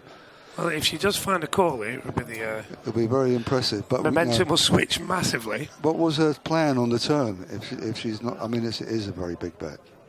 She'll take her time. This is a this is a high stress. See her she can turn round the chip position with this call. So maybe think, is he going to call? Is he going to bet a 2 or 4? She's beating every bluff. And she's going to be 4-1 chip disadvantage if she calls and loses here. It's nearly tournament over for her. You've never lost a chip lead of 4-1. No. We've done so many of those, but I remember that one clearly. I think I aged about 5 years on that. Meanwhile, Maria's facing her biggest and toughest decision of the whole tournament so far. It's one of those, if you call and you're wrong, if you fold and you're wrong, it's not a disaster. But if you call here with ace high and you're wrong, and you're playing for $1 million, it's pretty painful. She kind of looks like she's considering. I mean, you know, she's decided on the turn. She was still good. What I admire about her is that she put herself in a position. She knew she was putting herself in a position to have to make this decision. And, I mean, right or wrong, she was willing. This is how she's gotten to this point. There's 3 guys who have made ridiculous bluffs against her. The queen won't have changed whoever was in the lead in the pot. She's gone with reads a lot.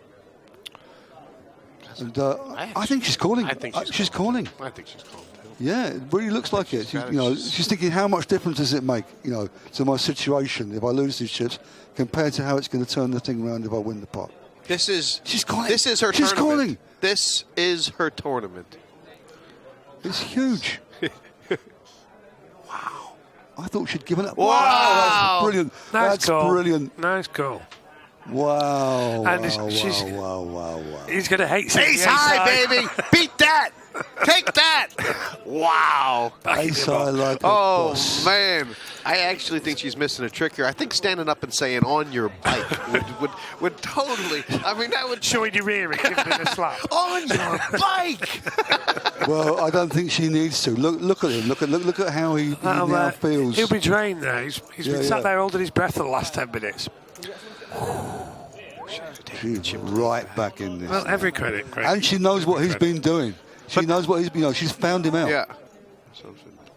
Look how significant Is that that when was. somebody fell down the stairs? Who fell down the stairs? Well, that was the one, the dim event. He had a 2-1 chip lead. She's now in front. She's sitting up in her chair. I knew somebody fell down the stairs. Oh, this is the ultimate contest. The guy that's ordered a pint against the girl who's ordered the water. That's the second pint. I'd say it's going to go down. He hasn't recovered from that hand yet. Look at him. He's still shaking his head. Yeah. You know, I know you can't hear it in here, but I've been outside. It's like a football match. It's like the darts. It's fantastic. I haven't heard such an atmosphere around the table since Marty Smith won the 10K Omaha in Vegas, when it was an almost riot situation. And Phil Helmut was playing for his 70th bracelet or something on a side table, and to an audience of 6. I remember it well. I remember better than most. I was the only sober guy in the gallery. I think the round was 2 cases of Miller Lite or something. The funniest part about it was that he ended up I don't know if it was heads up or three-handed against a grinder, and there's a whole load of Americans there who reckon the grinder must be the greatest. Oh, greatest Omaha player in the entire world, and now the Europeans realized Oh, and that Australian guy was there, Billy the Croc. But it was entirely possible that Marty and I think Tom Ryan was on.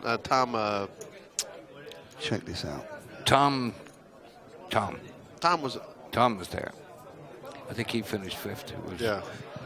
Who actually was an excellent Omaha player, and I remember at some point. And arguably Ireland's #1 bridge player. I remember at some point this round she's got. Sorry. Look how she's changed up her game. Limped on the button and she's raised just a gut shot there. That hand changed everything when she made that call. The game is a complete game changer. So she is supposed to open up and try and run over him. Yeah, right? I mean, but mind you, I mean, one thing she's still doing is limping with her weakest Oh, look hands. at this! But she's come back for continuing the chips. story now, and this is absolutely great. He hasn't seen this from before. Nobody's seen this from her before. And Well, it's back to the old. What doesn't gonna kill work. you makes you stronger. It's going to work.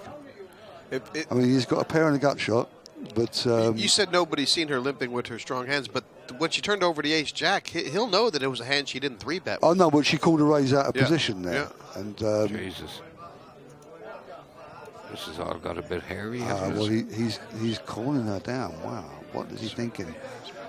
One more bet and it's going to work for her. She has picked up a pair now, but she's got to know that's no good most of the time.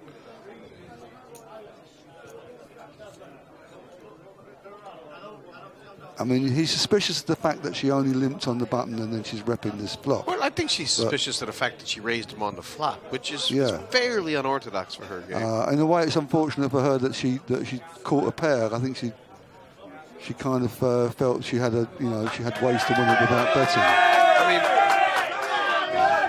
on that kind of board, there's not a million hands you want to be raising in position on the flop.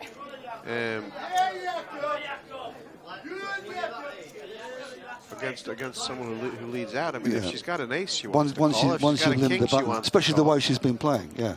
But she has changed the game up here. Make a lot of sense to me. Yeah. I mean, I think she could have represented the straight best of all, to be honest with you. That would have been the hand that she would most likely to have had. It was a 10 queen or a queen jack.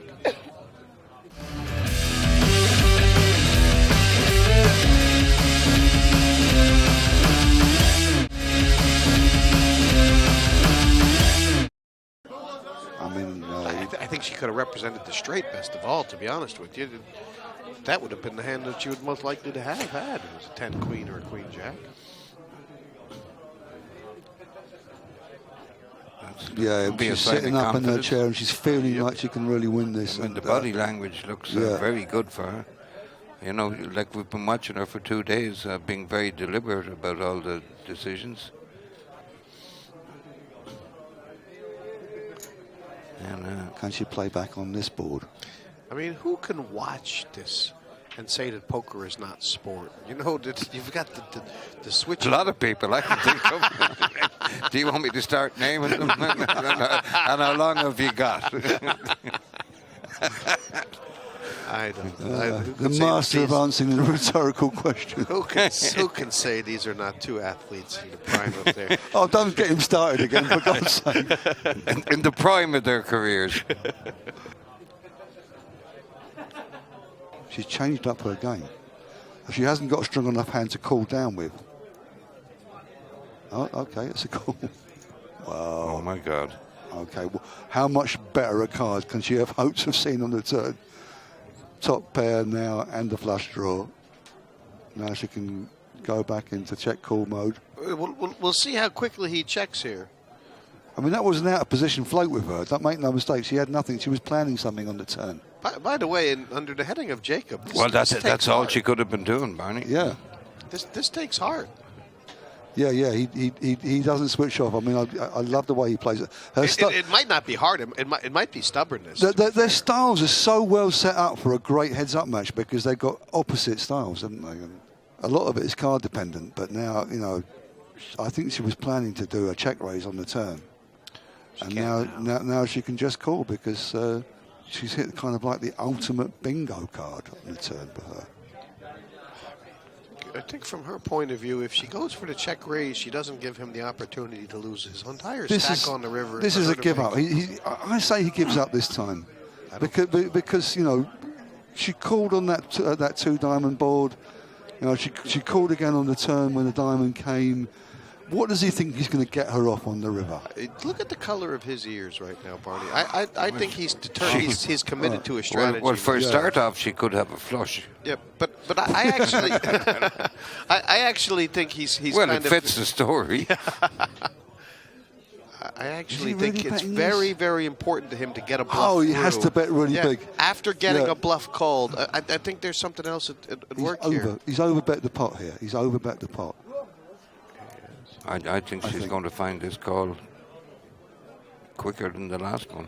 It's unbelievable if she does make this call and loses how quick these people have switched without a cooler at all. Is this a harder or easier decision than the ace high?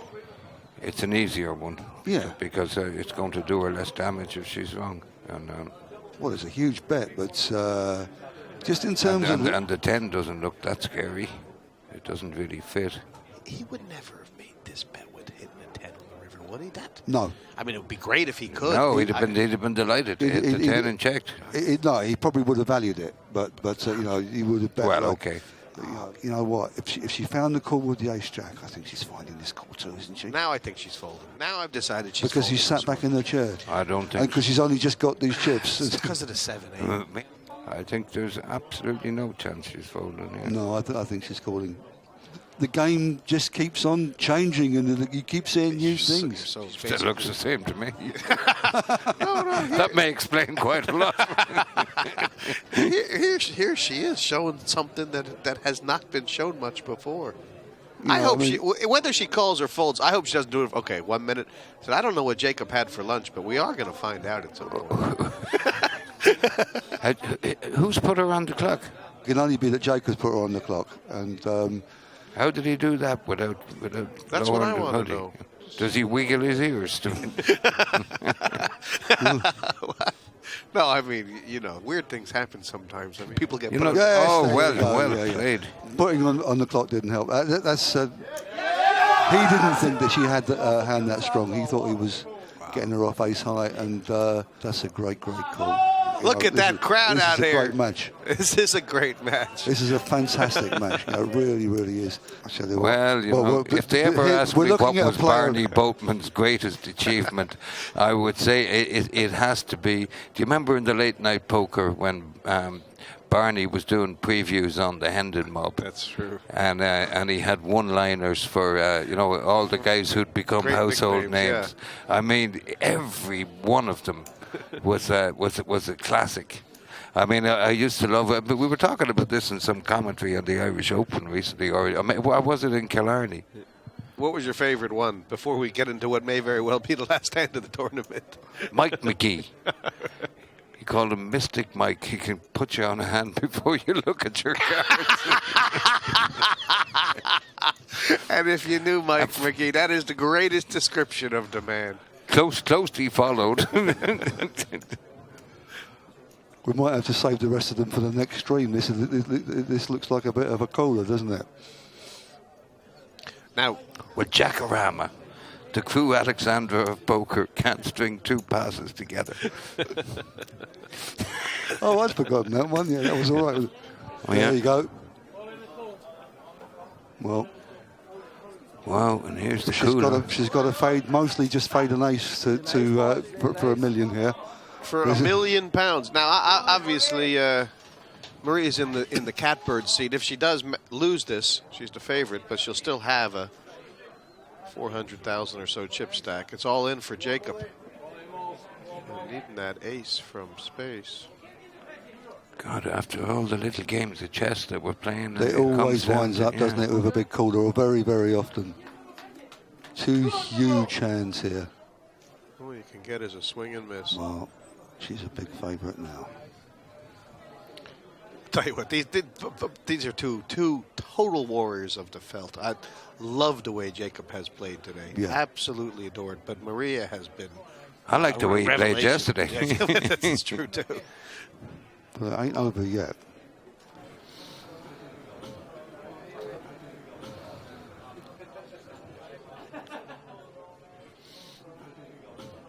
And close your eyes. This is such a big moment for both of them, especially for her, because. And they both got a big rail here, so closing your eyes doesn't help, because when you hear the big roar, you don't know who's doing it. I mean, this is for £1 million. There it is, £1 million. And doesn't she deserve it? I mean, she's played extraordinarily well. And honestly, the heads up was fantastic. The final table was fantastic. I mean, a great tournament has had a very, very worthy winner and the a very worthy runner-up. Very worthy runner-up. They both played great, but she's made so many really tough decisions. She made it so complicated for herself, and she was up to the task every time. Yeah. And it was, she trapped. Look at that smile. Yeah. I mean, think back what she started to Neel when he had the Kings and Jeremy who bluffed. I hope that's her boyfriend. Great. But yeah, and obviously, as you said, full credit to Jacob, who the man has some serious game, serious game, really and he does. was everybody's worry for the last 2 days. And what a great result for this great tournament. Yeah. I mean, 2 locals playing heads up for $1 million in Nottingham. I mean, if you'd asked me a few years ago, I mean, if you turned Nottingham upside down, would you find $1 million? I'd have taken the unders. And think back, it seems like a long time ago, but think back to the lineup at this final table. What a great lineup it was. Really, really strong final. This format has allowed really good players to come through, and it's allowed really good play at the final. It's been a real pleasure to watch. And I'll tell you what, this time next year, the only difference is going to be that it's, the first prize is probably going to be bigger. The prize pool is certainly going to be bigger. Well, I can guarantee you the guarantee won't be small. As Party Poker Live President John Duthie and Party Poker Ambassador and the King of Poker, Mike Sexton, I think, to make the presentation. Well, I'm Mike Sexton on behalf of everyone at Party Poker and on behalf of the Party Poker Live Tour and President John Duthie. We want to thank everyone for participating in this fantastic championship event, and certainly we now want to talk and congratulate our champion, Maria Lampropoulous from Argentina. Maria, what a fantastic performance you put on today at this final table. You made some fantastic calls for a lot of money. You made some bluffs. You played perfectly. Were you pretty confident coming to this final table that you had a shot to do this? I can't believe it. It's the best moment of my life. Wow. I don't know what to say. The best moment of your life? Well, that's for sure. You've won £1 million. And not only that, you have created an inspiration for millions of women around the world to now know that they can come out and play poker with the guys and take down the big tournaments. Yes, women, congrats me. Everybody's so happy with this. Well, once again, we want to congratulate you for a great performance, for winning the first Millions Championship and £1 million here at Dusk Till Dawn. One more time, let's hear it for our champion, Maria Lampropoulous.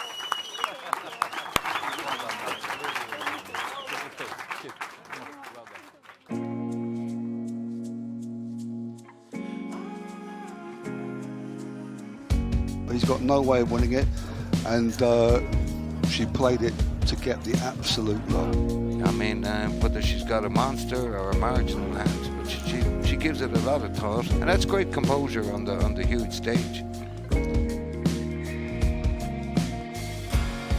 Wow! And he's done it. He's pulled the trigger. Go on, my man. I mean, if anybody thinks this long when you make a bluff, you know it can't be that terrible, right? Because you made them think. She's made the call. Good for her. It's an incredible performance she's done here. God, after all the little games of chess that we're playing, it always winds up, doesn't it, with a big call, or very, very often. 2 huge hands here. There it is. There's the crush.